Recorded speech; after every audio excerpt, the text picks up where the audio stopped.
আসসালামু আলাইকুম রহমতুল্লাহ বরকাত। আলহামদুলিল্লাহ ওয়াহদাহ ওয়াসসালাতু ওয়াসসালামু আলা মাল্লা নবিয়্যা বা'দাহ। প্রশংসা আল্লাহ সুবহানাহু তাআলার জন্য, শান্তি অবতীর্ণ হোক মুহাম্মদ সাল্লাল্লাহু আলাইহি ওয়াসাল্লামের প্রতি। সম্মানিত দর্শক মণ্ডলী, আমাদের পূর্ব নির্ধারিত সময় অনুযায়ী আল ইতিসাম টিভির পক্ষ থেকে আমরা আজকে আপনাদের সামনে উপস্থিত হয়েছি গল্পে গল্পে কিছুক্ষণ।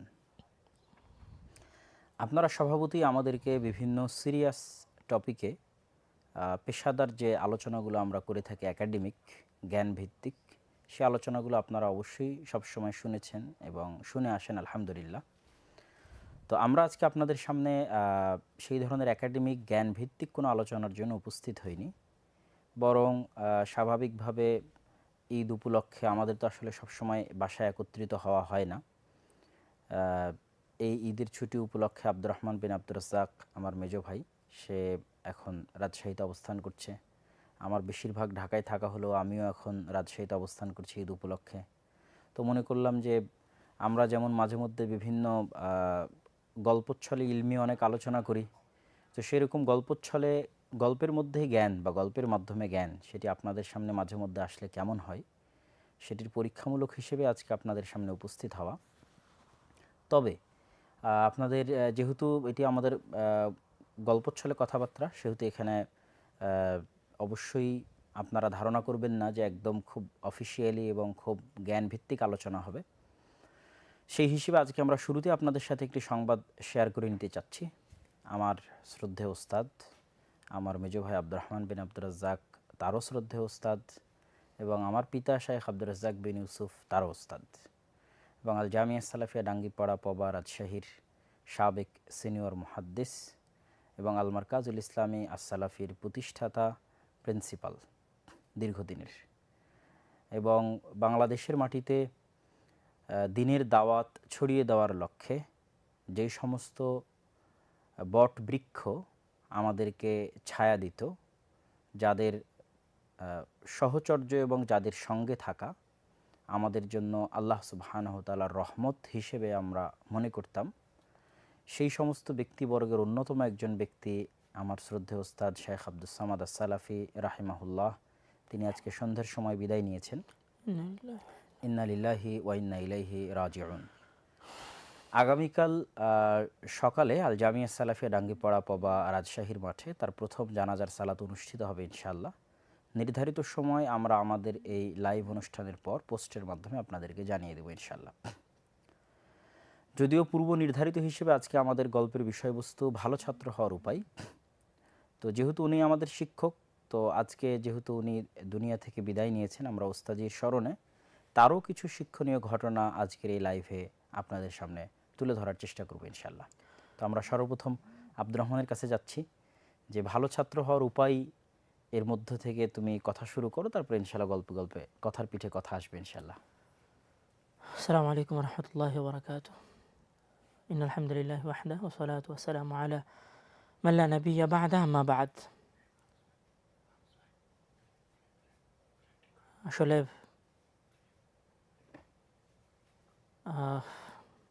আব্দুস সামাদ সালাফি উস্তাদ জি, তুমি জিনার কথা বললা, ওনার সংবাদটা শোনার পরেই একটু মুডটা স্বাভাবিকভাবেই খারাপ হওয়ার কথা, মনটাও খারাপ। সেজন্য আসলে ক্যামেরার সামনে হয়তো ভাবছিলাম যে অনুষ্ঠানে অংশগ্রহণ করব কিনা, কিন্তু যেহেতু আগের একটা ডেট মিস হয়েছে, এই জন্য আজকের সময়টা মিস করতে চাইনি। উস্তাদজিকে আমি সরাসরি ওনার ছাত্র না। যখন উনি মার্কাজের আল মারকাজ ইসলামিয়া সালাফির প্রিন্সিপাল ছিলেন, তখন আমি অনেক ছোট, সেই হিসেবে আসলে ওনার অত স্মৃতি আমার মনে নাই। তারপরও যখন উনি জামিয়া সালাফিয়ায় শিক্ষক ছিলেন, সিনিয়র শিক্ষক হিসেবে, সেই সময়ের কিছু দৃশ্য ওনার মনে আছে। তো আমি আমার কথা শুরু করার আগেই ওনার আত্মার ক্ষমা প্রার্থনা কামনা করছি আল্লাহ তাআলার নিকট। আল্লাহ তাআলা যেন ওনাকে জান্নাতুল ফিরদাউস নসিব করে।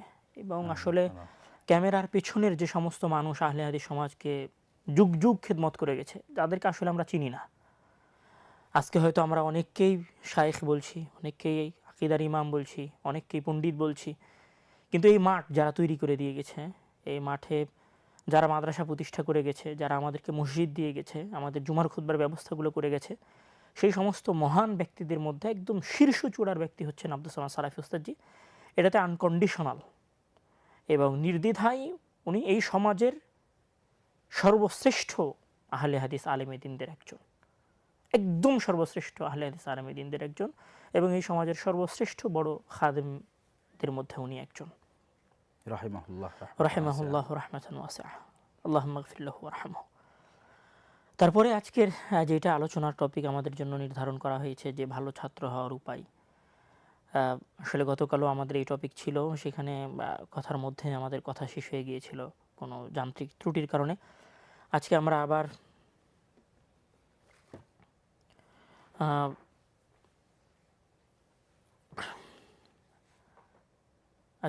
সেই টপিকে কথা বলার জন্য এসেছি। আসলে ভালো ছাত্র হওয়ার উপায় টপিকটা অনেক গুরুত্বপূর্ণ, বিশেষ করে ছাত্রদের জন্য, এবং শুধু ছাত্রদের জন্য নয়, আমি মনে করি প্রত্যেক গার্ডিয়ানের জন্য। এবং যারা ইতিসাম টিভি দেখতেছে তারা কারো ভাই, কারো বোন, কারো বাবা মা, সেই হিসেবে আমি মনে করি এটা অনেক গুরুত্বপূর্ণ একটা টপিক। এবং এখানে সবার জন্যই আশা করি যে কিছু শেখার থাকবে। হয়তো আমরা গল্পের ছলে কথা বলবো বা হয়তো অত সিরিয়াস মুডে কথা বলবো না, কিন্তু এখানে সবারই জন্য শেখার আছে। যদিও টপিকটা অনেক ক্রিটিক্যাল, এবং এখানে জাস্ট এরকম না যে আমি আসলাম, বসলাম, কিছু নসিহামূলক বাক্য বলে চলে গেলাম। এখানে সমসাময়িক সমস্যা যেগুলো ছাত্র ফেস করতেছে সেগুলোকে সামনে রেখে ভালো ছাত্র হওয়ার উপায় আমাদেরকে বলতে হবে। আমি যদি শুধু কিতাবি কথা বলি এবং জাস্ট অন্য আরেকজন কী বলছে সেটাই যদি বলে ফেলি, ভালো ছাত্র হওয়ার উপায় তৈরি হবে না। বরং অ্যাট ফার্স্ট সমস্যার সাথে বর্তমান সময়ের যেটা হিউজ যে সমস্যা, সেই সমস্যাকে সামনে রেখে আমাদেরকে সমাধান দিতে হবে যে একজন ছাত্র আসলে কীভাবে ভালো ছাত্র হবে। এখানে ভালো ছাত্র হওয়ার ক্ষেত্রে আমি যদি বলি তাহলে অনেকের ভূমিকা আছে, বাবা মায়ের ভূমিকা আছে, প্রতিষ্ঠানের ভূমিকা আছে, ছাত্রের ভূমিকা আছে, শিক্ষকদের ভূমিকা আছে, সবার ভূমিকা আছে। তবে আমার কাছে মনে হয় যে সর্বাগ্রে অভিভাবকদের ভূমিকা আছে। এটাতে তোমার কি মনে হয় এই বিষয়টাতে, যে আসলে সবার আগে অভিভাবকদের ভূমিকা আছে কিনা? আসলে খুবই চমৎকার পয়েন্ট তুমি তুলে ধরেছো। আমরা গল্পের মাধ্যমে ভালো ছাত্র হওয়ার উপায় যে তুলে ধরবো, সেক্ষেত্রে প্রথম যে পয়েন্টটা নিয়ে আলোচনা করছি যে পিতামাতার যে ভূমিকা। তো আমার মনে হয় আমরা যদি ইতিহাসের দিকে দেখি, তো ইতিহাসের দিকে দেখলেও এটি স্পষ্ট হয় যে পিতামাতার একটি ভালো ভূমিকা আছে। যেমন আল্লাহ সুবহানাহু ওয়া তাআলা ইব্রাহিম আলাইহিস সালাতু ওয়াস সালামের বিষয়ে বলছে যে ওয়াইদ ক্বালা ইব্রাহিম রাব্বি জাআল হাযাল বালাদা আমিনা ওয়াজনুবনি ওয়া বানিয়া আন না'বুদাল আসনাম, যে আল্লাহ আপনি এই শহরকে নিরাপদ করে দিন এবং আমার পরবর্তী উত্তরসূরিদেরকে মূর্তি পূজা থেকে হেফাজতে রাখুন। এর কিছুক্ষণ পরেই গিয়ে ইব্রাহিম আলাইহিস সালাতু ওয়াস সালাম আল্লাহ সুবহানাহু ওয়া তাআলার কাছে দোয়া করতে গিয়ে বলছে রব্বানা ইন্নী আসকানতু মিন যুররিয়াতি, হ্যাঁ আমি আমার বংশধরদের একটা অংশকে এমন জায়গায় রেখে যাচ্ছি যেখানে কোনো ফল ফলাদি গাছপালা কিছু নাই। কেন রেখে যাচ্ছি? লিউকিমুস সালাহ, রব্বানা লিউকিমুস সালাহ, হ্যাঁ আল্লাহ এরা পরবর্তীতে সালাত প্রতিষ্ঠা করবে এই জন্য। এবং আর তার 2-4 আয়াত পরে গিয়ে আল্লাহ সুবহানাহু ওয়া তাআলা বলতেছেন যে রব্বি জাআলনি মুকিমাস সালাহ ওয়া মিন যুররিয়াতি, হে আল্লাহ আমাকে সালাত আদায়কারী বানান এবং আমার পরবর্তী বংশধরকে সালাত আদায়কারী বানান। তাহলে ইব্রাহিম আলাইহিস সালাতু ওয়াস সালাম একজন নবী হিসেবে তার পরবর্তী উত্তরসূরি নিয়ে কতটা চিন্তিত এবং কতটা সুদূর সিরিয়াস এবং সুদূর প্রসারী ওনার লক্ষ্য উদ্দেশ্য, যে উনি নিজের হেদায়েত কামনা করছে না, বরং শুধু নিজের হেদায়েত কামনা করছে না, এবং এমনিতেই যে ঘটনার কোনো কারণে ঠিক আছে আমার ছেলে এবং আমার স্ত্রীকে এখানে রেখে গেলাম তো রেখে গেলাম, এরকম ওনার উদ্দেশ্য না। উনি যে ওনার ছেলে মেয়েকে এখানে রেখে যাচ্ছে সেটার পিছনে ওনার দীর্ঘমেয়াদী লক্ষ্য উদ্দেশ্য। সেই দীর্ঘমেয়াদী লক্ষ্য উদ্দেশ্য নিয়ে দোয়ার মাধ্যমে আল্লাহর সামনে তুলে ধরতেছে যে আল্লাহ এরা এখানে সালাত প্রতিষ্ঠা করবে, এরা যেন মূর্তি পূজক না হয়, এদেরকে তুমি সালাত আদায়কারী বানাও। তো এই যে উনি আজ থেকে 5000 বছর পূর্বে তার সন্ততিদের নিয়ে এত সুদূর প্রসারী চিন্তা করেছেন, আমরা কেন সেখানে অভিভাবক হিসেবে আমাদের সন্তানদের নিয়ে সুদূর প্রসারী চিন্তা করব না? বরং মানুষের নিয়াত এবং দোয়া অনেক শক্তিশালী। এখানে ওই কথার সাথে মানে গার্জিয়ানদের সিরিয়াসনেসের সাথে আমি দু একটা ঘটনা উল্লেখ করব। যেমন আমি পড়েছিলাম ইমাম শাফি রাহিমাহুল্লাহর বিষয়ে একটা ঘটনা প্রসিদ্ধ আছে। উনি তো বর্তমান গাজায় জন্মগ্রহণ করেছেন, মানে ফিলিস্তিনে। কিন্তু উনি জন্মগ্রহণ করার পরে উনি তো ইয়াতিম ছিলেন। ওনার মা জাস্ট ওনাকে শুধু শিক্ষা দেওয়ার জন্য, উনি মারা গেছেন মিশরে, এবং ওনার মা শুধু ওনাকে শিক্ষা দেওয়ার জন্য ছেলেকে ফিলিস্তিনের ওই পরিবেশে শিক্ষিত হবে না এরকম একটা ধারণা থেকে উনি ওনার সন্তানকে নিয়ে, একজন সিঙ্গেল মহিলা, একজন মা তার সন্তানকে নিয়ে ফিলিস্তিন থেকে মক্কায় এসেছিলেন শুধুমাত্র সন্তানকে পড়াশোনা করানোর জন্য। এবং উনি হাফেজ সম্ভবত মক্কাই হয়েছিলেন আমি যতটুকু শুনেছি। এবং মক্কার পরে ওনার পরবর্তী মানে পড়াশোনাটা ওইখান থেকেই শুরু। এবং সেখানে তার কষ্টের অনেক কথা ছিল। উনি কিভাবে পরিশ্রম করেছেন। উনি হচ্ছে হাড্ডি সংগ্রহ করতেন লেখার জন্য, এরকম কথা ওনার জীবনীতে এসেছে। তো এখানে যেটা সবচেয়ে গুরুত্বপূর্ণ টপিক সেটা হচ্ছে যে একজন তার বাবা নেই, একজন মা তার ছেলের বিষয়ে কতটা সিরিয়াস হলে এবং কতটা গুরুত্ব দিলে শুধু সিঙ্গেল ছেলেকে নিয়ে সুদূর ফিলিস্তিন থেকে মক্কা আসতেছেন শুধুমাত্র ছেলেকে শিক্ষা দেওয়ার নিয়তে। এবং আমার মনে হয় যে ইসলামের ইতিহাসে যত বড় আলেম আছে সবার পিছনে এবং মায়েদের ভূমিকা আছে, মানে পিতামাতার কোনো না কোনো ভূমিকা আছে, হয়তো সবার ক্ষেত্রে না হলেও 90%-এর বেশি 90% অবশ্যই আছে। এবং নবী রাসূলদের মধ্যেও যারা এসেছে, বিশেষ করে ইব্রাহিম আলাইহিস সালাম এবং তার পরবর্তী বংশধর, তাদের প্রত্যেকেরই তাদের পরবর্তী সন্তান লালন পালনে ভূমিকা এবং অবদান আছে সব নবী রাসূলের ক্ষেত্রে। এবং এখানে আরও একটা ঘটনা আমি বলি যে আমরা ইমাম মালিক রাহিমাহুল্লাহর নাম শুনেছি, ওনার নাম শুনে নাই এরকম কোনো মানুষ নাই, কিন্তু যে উনি যে এত বড় মানুষটা হয়েছেন, এই মানুষটা হওয়ার পেছনে ওনার শৈশব জীবনের যে পার্ট, এটা কিন্তু উনি ওনার মায়ের কাছ থেকে নিয়েছেন। উনি শুরুতে আমি যতটুকু শুনেছি যে উনি একটু বাদ্যযন্ত্র বা গান গাওয়া, গায়ক, এগুলো ওনার একটু ভালো লাগতো। কিন্তু ওনার মা সর্বপ্রথম ওনাকে পরামর্শ দেন বা আদেশ করেন যে তুমি গান শোনা বাদ দাও, বরং তুমি আলেম ওলামাদের কাছে যাও, তাদের দার্সে বসো এবং তাদের কাছ থেকে দ্বীনের জ্ঞান, ফিকহ এবং হাদিস শেখো। তারপরে ওনার মা ওনার মাথায় একটা পাগড়ি বেঁধে দিয়ে ওনাকে মানে দ্বীন শেখার জন্য পাঠালেন। তো এই যে এইখান থেকে ইমাম মালিক রাহিমাহুল্লাহর পরিবর্তন, একটা মায়ের বোঝা যে আমার সন্তান যেটা করতেছে সেটা ভুল, তাকে আমাকে সঠিক জ্ঞান অর্জন করার জন্য পাঠাতে হবে। এবং আমরা যদি সেম ইমাম আহমদ ইবনে হাম্বল রাহিমাহুল্লাহর মায়ের ক্ষেত্রে দেখি, তাহলে ইমাম আহমদ ইবনে হাম্বল রাহিমাহুল্লাহ ওনার জীবনীতে নিজে বলছেন যে আমার মা আমাকে ফজরের আগে উঠিয়ে দিতেন এবং উনি আমার পানি গরম করে দিতেন আমার উজু করার জন্য। তাই আর আসলে এটা কিন্তু ন্যাচারাল। কেন ন্যাচারাল? যে এখন ইদানিং 50, 100, 200 বছর এরকম আবাসিক প্রতিষ্ঠান হয়েছে। আমরা যদি চিন্তা করি আজ থেকে 200-300 বছর আগে, 5000 বছর আগে, 500-1000 বছর আগে, তখন তো আসলে এরকম আবাসিক প্রতিষ্ঠান এরকম প্রতিষ্ঠান কেন্দ্রিক শিক্ষা ব্যবস্থা ছিল না। বরং মানুষের জ্ঞান অর্জনের শুরুটাই হতো তার গ্রাম, তার পরিবার, তার পিতামাতার মাধ্যমে। এরকমও হিস্ট্রি আছে যে পুরো কোরআন হেফজ করেছে মায়ের কাছে, পুরো কোরআন হেফজ করেছে পিতার কাছে।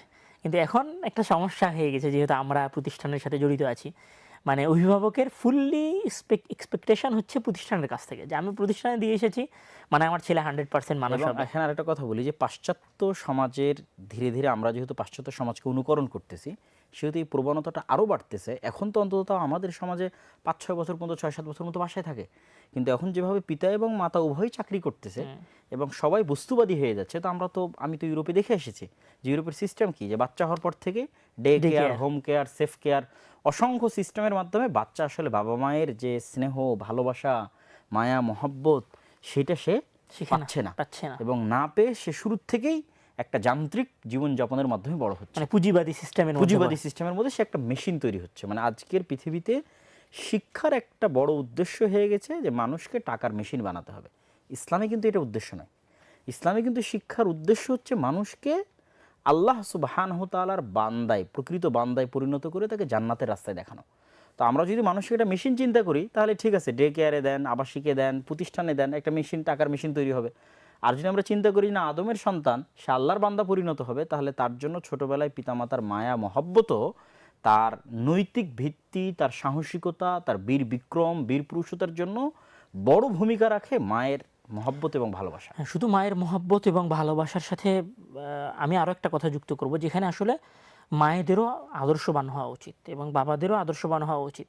কেননা ছেলেরা তাদের পরবর্তী জীবন, প্রথম শর্তই হতে হবে, আমি মনে করি, যেহেতু এখন পুঁজিবাদী বস্তুবাদী দুনিয়া, যে চাকরি করা যাবে না, সন্তান হলে তাকেই ফুল টাইম সময় দিতে হবে। এখানে আমি কথাটা একটু এভাবে বলবো যে একজন বাবা মা মনে করতেছে বা একজন মা মনে করতেছে যে আমি যদি চাকরি না করি তাহলে হয়তো আমি মানে নিজের পায়ে দাঁড়াতে পারলাম না বা আমি স্বাধীন হলাম না, ক্যারিয়ার বিল্ড আপ হলো না। তো আমি এখানে বলবো যে আপনি একটা অফিসের কর্মচারী হওয়ার পরে কোনো একটা বসের সার্ভ করবেন, এটা আপনার দায়িত্বের মধ্যে, কারণ অধীনে তো চাকরি করবেন, কারণ অধীনে চাকরি করবেন। কিন্তু বিমানে যাতায়াত করি, তারা তো আমাদের খাবার দিচ্ছে, সবকিছু পরিষ্কার করতেছে। কিন্তু আমি এখানে যেটা বলবো সেটা হচ্ছে যে আপনি কেন আপনার সন্তানকে জাস্ট সন্তান লালন পালন হিসেবে দেখছেন? আপনি তো ঘরে বসে একজন বিজনেসম্যান তৈরি করতেছেন, আপনি তো ঘরে বসে একজন সন্তানকে তৈরি করতেছেন, মানে একজন ভবিষ্যৎ ভিসি তৈরি করতেছেন। আপনি ঘরে বসে একজন সন্তানের প্রতিপালন করতেছেন, মানে আপনি একজন শিক্ষক বানাচ্ছেন, আপনি একজন ইউনিভার্সিটির লেকচারার বানাচ্ছেন, একজন ডাক্তার বানাচ্ছেন। তো আপনি কি এটাকে একজন আদম সন্তানকে শিক্ষিত করা, মানুষ বানানো কি পৃথিবীর সবচেয়ে বড় চাকরি নয়? মানে এর চাইতে বড় এবং চ্যালেঞ্জিং চাকরি কি আসলে দুনিয়াতে আর কোনো কিছু হতে পারে? মানে আমি একটা প্রতিষ্ঠানে চাকরি করছি, একটা শিক্ষা প্রতিষ্ঠানে জব করতেছি অথবা একটা ব্যবসায়িক প্রতিষ্ঠানে জব করতেছি, আমার কাছে ওইটা চাকরি মনে হচ্ছে, ওইটাই সফলতা মনে হচ্ছে। ওইটা সফলতা মনে হচ্ছে। কিন্তু আমি একজন সন্তান বানাতে চাচ্ছি, যে সন্তান একটা কোম্পানির বস হবে, একটা কোম্পানির সিইও হবে, একটা কোম্পানির ম্যানেজার হবে, একজন সফল সন্তান হবে। এইটাকে কেন আমি চাকরির চাইতে বড় কিছু এবং চ্যালেঞ্জিং কিছু মনে করতেছি না? বরং এটাই সবচেয়ে বড় দায়িত্ব, বড় সবচেয়ে দায়িত্ব, বড় চ্যালেঞ্জ। বড় চ্যালেঞ্জ। এবং আপনি 10 জনের এবং গোলামি, 10 এটা জনের হচ্ছে ন্যাচারাল। আমরা যদি প্রকৃতির বিরুদ্ধে যাই, সমাজ ধ্বংস হয়ে যাবে। তো- কেননা তার মায়ের পেটেই সন্তান এসেছে, সন্তান প্রসবের পর মায়ের বুকে আল্লাহ সুবহানাহু ওয়া তাআলা দুধ তৈরি করে দিয়েছে, এই সব কিছু ন্যাচারাল। ন্যাচারাল। এবং মায়ের সাথে সন্তানের যে ভালোবাসা মহব্বত, এটাও ন্যাচারাল। আমরা শুধু জোরপূর্বক এই সম্পর্কটাকে ছিন্ন করে করার একটা চেষ্টা মেশিন তৈরি করতেছি। করতেছি, যেটা ন্যাচারের সাথে ফাইট করতে চাইতেছি। জি আর প্রকৃতির যখনই সাথে মানুষ যুদ্ধ ন্যাচারের সাথে ফাইট করে, তখন আধুনিক ভাষায় নেচার সেটার প্রতিবাদ করে। আর আমরা প্রতিশোধ বলি যে নেয়। হ্যাঁ, পুরো নেচার সেটার প্রতিশোধ নেয়। আর আমরা ইসলামিক ভাষায় সেটা বলবো যে আল্লাহ সেটাকে ধ্বংস করে দেয়। ধ্বংস করে দেয়। তো এখানে আমরা যদি আমাদের মূল কথায় ফিরে যেতে চাই, তাহলে আমরা বলবো যে ভালো ছাত্র হওয়ার পিছনে বা একজন সফল ছাত্র হওয়ার পিছনে সর্বপ্রথম যিনি ভূমিকা রাখেন তিনি হচ্ছেন বাবা মা। এবং এই ক্ষেত্রে বাবা মায়ের আদর্শবান হওয়াটা এবং সন্তানকে আবাসিকে দিলেও সন্তানের খোঁজ রাখাটা বাবা মায়ের জন্য অনেক জরুরি। আমি যতই একটা নামি দামি প্রতিষ্ঠানে পাঠাই না কেন, সেখানে সন্তানকে মানুষ করার জন্য 10টা লোক থাক না কেন, আমি সেখানে 10টা হাজার টাকা প্রতি মাসে দিই না কেন, তারপরেও বাবা মায়ের উচিত যে সন্তানকে ফোন দেওয়ার সময় শুধু সন্তানের ভালো মন্দির খোঁজ না নেওয়া, মানে কেমন আছে, কি খেয়েছো না খেয়েছো, বরং তুমি কতটুকু পড়েছো, কি পড়লা, আগামীকাল তোমার পড়া কোথায়, এই সপ্তাহে তোমার পড়া কত দূর অগ্রসর হলো, তুমি আরবিতে কতটুকু শিখলা। হ্যাঁ, উনি হয়তো বুঝতে পারবে না, কিন্তু জিজ্ঞাসা করার মাধ্যমে উনি কিন্তু সন্তানের কাছাকাছি যাবে। এবং এবং এখানে আমার একটা ঘটনা মনে পড়লো, যে সন্তানের মতো জবাবদিহি তৈরি হবে। যে আমি যখন ছোটোবেলায় ছিলাম, তো অতটা মনে পড়ে না, এতটুকু মনে পড়ে যে আমি বাসা থেকে যখনই মাদ্রাসায় যেতাম তখনও আম্মাই বিদায় দিত, এবং মাদ্রাসা থেকে ফিরে আসার পর আজ সারাদিন ক্লাসে কি কি হয়েছে, কোন টিচার কি পড়িয়েছে এবং কতদূর পর্যন্ত পড়িয়েছে, তার সব কিছু উনি জিজ্ঞাসা করতেন খুঁটে খুঁটে। তো এই খুঁটে খুঁটে জিজ্ঞাসার মাধ্যমে আসলে সন্তানের মধ্যে একটা জবাবদিহিতা তৈরি হয়। এবং আমার যেটা মনে হয় যে আবাসিক প্রতিষ্ঠানগুলোতে ছুটির ক্ষেত্রে, যে ছুটিতেও যদি বাবা মায়ের কাছে সন্তান ফিরে যায়, তাহলে সেক্ষেত্রে ছুটিতেও সন্তানকে খোঁজ রাখা এটা একটা বড় দায়িত্ব। ছুটির কথা বলে মনে পড়লো, আসলে যখন আমাদের দেশে, যখন বর্তমান, আমি যদি বর্তমান সময়ের কথা বলি, এখন যখন ছুটি হয় তখন বাবা মা মনে করে যে আমার সন্তান বাসায় ছুটিতে এসেছে, তাকে ভালো খাওয়াও, ভালো পড়াও, তাকে একটু ঘুরতে দাও। কিন্তু আমরা, এটা আমার সাথে হয়তো একটু কম, কারণ আমি অনেক আগে বাইরে চলে গেছি বাসার। আমার মনে হয় যখন তুমি বাসায় ছিলা, তখন আমি আব্বুকে দেখেছি, আব্বুকে আর্নিসের ওপর থেকে ছুটি হলেই কিছু বই নামাতো, কিছু ইংরেজি, কিছু আরবি। এবং সেই বইগুলো নামিয়ে আব্বু একটা কথা বলতো যে হ্যাঁ, আমরা বলতাম ছুটিতেও কি পড়তে হয়, আমার এখনো মনে আছে। তখন আব্বু বলতেন যে ছুটিতে বেশি পড়াশোনা করতে হয়। এবং আব্বু ওই একটা সময় প্রবাদ বাক্য বলতো, বলতেন প্রত্যেক উর্দু, ক্লাসে বলতো, এখনো বলে কিনা আমি জানি না, এখনকার ছাত্ররা বলতে পারবে, যে জিসনে ছুটি কো ছুটি সমঝা উসনে উসনে ইলম কো ইলম কো খোয়া। কেউ যদি ছুটিকে ছুটি মনে করে তাহলে ইলম গেছে, ইলম হারিয়ে গেছে। আর জিসনে ছুটি কো গনিমত সমঝা উসনে ইলম কো হাসিল কিয়া। যে ছুটিকে গনিমত মনে করলো সে ইলমকে অর্জন করলো। তো এটা মনে হয় আব্বুরই কোনো উস্তাদ, মুজিবুল গাফফার আউলিয়াজি, সম্ভবত ওনার কোনো উস্তাদ বলতো, সেই কথাটা উনি সবসময় নকল করতেন। তো এই জন্য কথা বলেই আমাদেরকে উনি পড়ার কথা বলতেন, খুব মোটিভেট করতো। ছুটিতে একটা টাইট শিডিউল থাকতো বাসায়।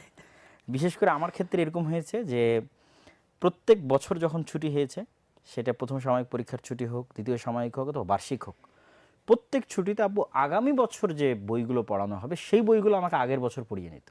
ওই ক্লাসের পড়া না, আমি এখন যে ক্লাসে সেই ক্লাস না, আগামী বছর ক্লাসে যে বই পড়া হবে ওটা এই ছুটিতে উনি আমাকে পড়ায় নিচ্ছে। এটাতে কি উপকার হতো, আমি যখন আগামী বছর ক্লাসে ঢুকতেছি তখন আগে থেকে ধারণা থাকতো যে আগামী বছর আমি ফুল কনফিডেন্ট, মানে আমাকে যেতে ভালো লাগতেছে, যে আর 5টা ছেলে যেতে ভালো পড়া বলতে পারতেছি, ঠিক আছে, সবার আগেই জানতে পারতেছি। এই যে একটা আগ্রহ তৈরি হতো জ্ঞানের প্রতি বা ক্লাসে যাওয়ার প্রতি, এটার পিছনে কিন্তু ওনার একটা বড় ভূমিকা আছে, যে উনি প্রত্যেক ছুটিকে কাজে লাগিয়েছেন।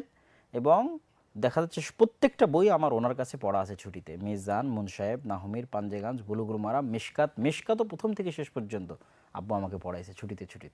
আমি মিশকাত কিন্তু অনেক বড় বই। আমি মিশকাত পড়িনি, আমি বুলুগুল মারাম আব্বুর কাছে পড়েছি। আর কেননা মিশকাত যে বছরে পড়া, লোগাল আরাবিয়া লিগারি নাতিকিনা বিহা মদিনা আরাবিক বুক যেটা বলা হয়, 3 খণ্ড পর্যন্ত আব্বুর কাছে পড়া, আব্বুর কাছে ছুটিতে শেষ করা আছে। 3 খণ্ড পর্যন্ত আব্বুর কাছে পড়া হয়েছে। তারপরে আমার মনে পড়ে যে আমিনুন নাহু, এটা আমাদের আরবি গ্রামারের অনেক গুরুত্বপূর্ণ বই। এটা আব্বুর সামনেই দাঁড়ায় আমি উর্দুতে শুনিয়েছিলাম আব্বুকে, একদম শুরু থেকে নিয়ে শুরু করে শেষ পর্যন্ত। এটা আব্বু এবং আম্মার উদ্যোগের কারণে সম্ভব হয়েছিল।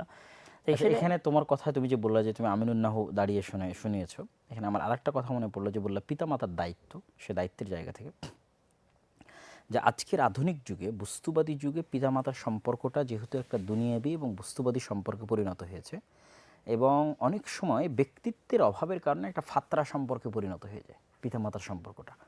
ফাতরা মানে যে কারো মধ্যে দায়িত্ববোধ এবং কারো মধ্যে ব্যক্তিত্ব নাই। দেখা যাচ্ছে আপনি 1000 বেশি ফ্রি হয়ে যায়। হ্যাঁ, বেশি ফ্রি হওয়া যায়। আপনি কাউকে 1000 বার আই লাভ ইউ বলতেছেন, আসলে এটা তো 1000 বার আমি আপনাকে ভালোবাসি এটা বলার মাধ্যমে কিন্তু ব্যক্তিত্ব তৈরি হয় না। ব্যক্তিত্ব ভিন্ন জিনিস। ব্যক্তিত্ব কীভাবে তৈরি হয় এবং এটার উপকারিতাটা বলে আমি কথাটা শেষ করব। যে ধরেন কোনো একটা ঘটনা, আপনার স্ত্রী আপনার উপর ক্ষিপ্ত হয়েছে, আপনি যদি পাল্টা সাথে সাথেই তাকে উত্তর দেন, অথবা আপনি ক্ষিপ্ত হয়েছেন আপনার স্ত্রীর সাথে সাথে উত্তর দিচ্ছে এবং দুইজন কথা কাটাকাটি লেগে গেল, তাহলে বোঝা গেল যে আপনাদের মধ্যে ব্যক্তিত্ব নাই এবং আপনারা হচ্ছেন নিম্ন শ্রেণীর বা একটা থার্ড পার্সন কোয়ালিটির একটা চরিত্রের, মানে ব্যক্তিত্বহীন। এটা তো আসলে এখন বর্তমান সময়ের শেষ করি কথাটা, তোমার কাছে আসতেছি। তো যখনই এরকম কোনো পরিবেশ হবে, তখন যদি আপনারা আনুষ্ঠানিকতা মেনটেন করি আমরা, যেটা আমি আব্বু আম্মাকে দেখেছি, ওই তোমার ওই কথা থেকে মনে পড়লো। আনুষ্ঠানিকতা কি, যে যদি স্বামী স্ত্রীর মধ্যে কোনো সমস্যা হয়, তাহলে আমরা বলতে পারি যে ঠিক আছে, আগামীকাল তোমার সাথে আমার মিটিং আছে, মিটিংয়ে আমি তোমার সাথে কথা বলবো। কিন্তু এটা একটা ছোট্ট অর্গানাইজেশন, এই ছোট্ট অর্গানাইজেশনে যদি মিটিং হয় সাপ্তাহিক, এবং সাপ্তাহিক মিটিংয়ে যদি ফর্মাল ওয়েতে কথা হয়, ঠিক হামদ সানার সাথে, যে আলহামদুলিল্লাহ নবী বাদ, আসসালামু আলাইকুম রহমতুল্লাহি ওয়া বারাকাতুহু, আজকে আমাদের আলোচ্য বিষয় এই, তুমি আমাকে তখন এটা বলেছিলে এবং এটা আমি মনে কষ্ট পেয়েছি। তো আমাদের ফ্যামিলিতে তুমি তো খুব ভালো করে জানো যে প্রত্যেক সপ্তাহে মিটিং করা, এটা আমাদের একটা ফ্যামিলি অনুষ্ঠান, সাপ্তাহিক অনুষ্ঠান। এখনো সেটা চালু আছে।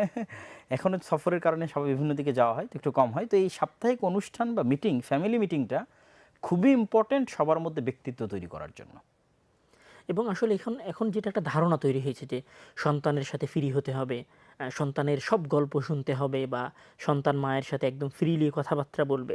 এটাতে কি হয়েছে, এটা হয়তো উপকারী হতে পারে বর্তমান সময়ের ক্ষেত্রে, কিন্তু এটাতে আসলে লিমিট রাখতে হবে। এটাতে ব্যক্তিত্ব লস না হয়। এখানে ব্যক্তিত্বের মানে সম্পূর্ণরূপে ধ্বংস হয়ে গেছে, মানে সবাই এটা মেনটেন করতে পারে না।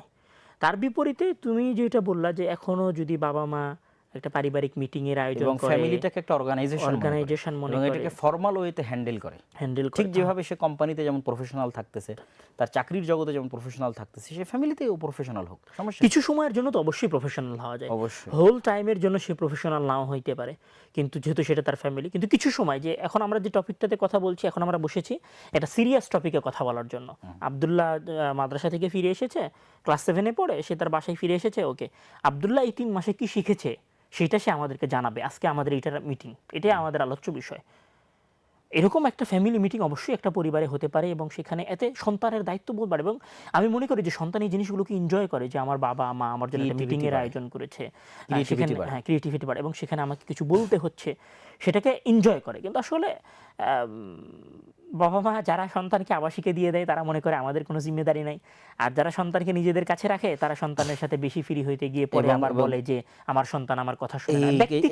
কথা শুনবে কেমন? ব্যক্তিত্ব না থাকার কারণে। এবং ব্যক্তিত্ব জিনিসটা আমি আরেকটা উদাহরণ দিই। ব্যক্তিত্ব মানে হচ্ছে আপনার সন্তান তার অজান্তে আপনাকে ফলো করতে চাইবে, তার অজান্তে সে মনে করবে যে আমার বাবা হচ্ছে আমার হিরো, এবং সে তাকে ফলো করতে চাইবে। যেমন আমি কিন্তু এখনো আমার নিজের অজান্তে এখনো, যে যখন শুক্রবার আসে, অথবা যখনই জামাতে সালাত আদায়ের কথা মনে পড়ে বা জামাতে সালাত আদায়ের জন্য যাই, তখনই কিন্তু আমার নানার কথা আমি নিজের অজান্তে ফিল করি। কেন? আমি ছোটোতে যখন নানির বাড়িতে ছিলাম, তখন আমি দেখেছি যে আমার নানা কোনো এক ওয়াক্ত সালাত উনি জামাত ছাড়া আদায় করতেন না। ঝড় বৃষ্টি বিদ্যুৎ না থাকা, হারিকেন হাতে করে সব সময় তিনি মসজিদে গিয়ে আজান দিয়ে জামাতে সালাত আদায় করতেন, এবং জুমার দিন সর্বপ্রথম তিনি মসজিদে চলে যেতেন সবার আগে। তার আগে কেউ যেতে পারতো না জুমার দিনে। এবং সকালবেলা উঠে হাতের নখ কেটে পরিষ্কার হয়ে পরিচ্ছন্ন গোসল করে সবার আগে মসজিদ।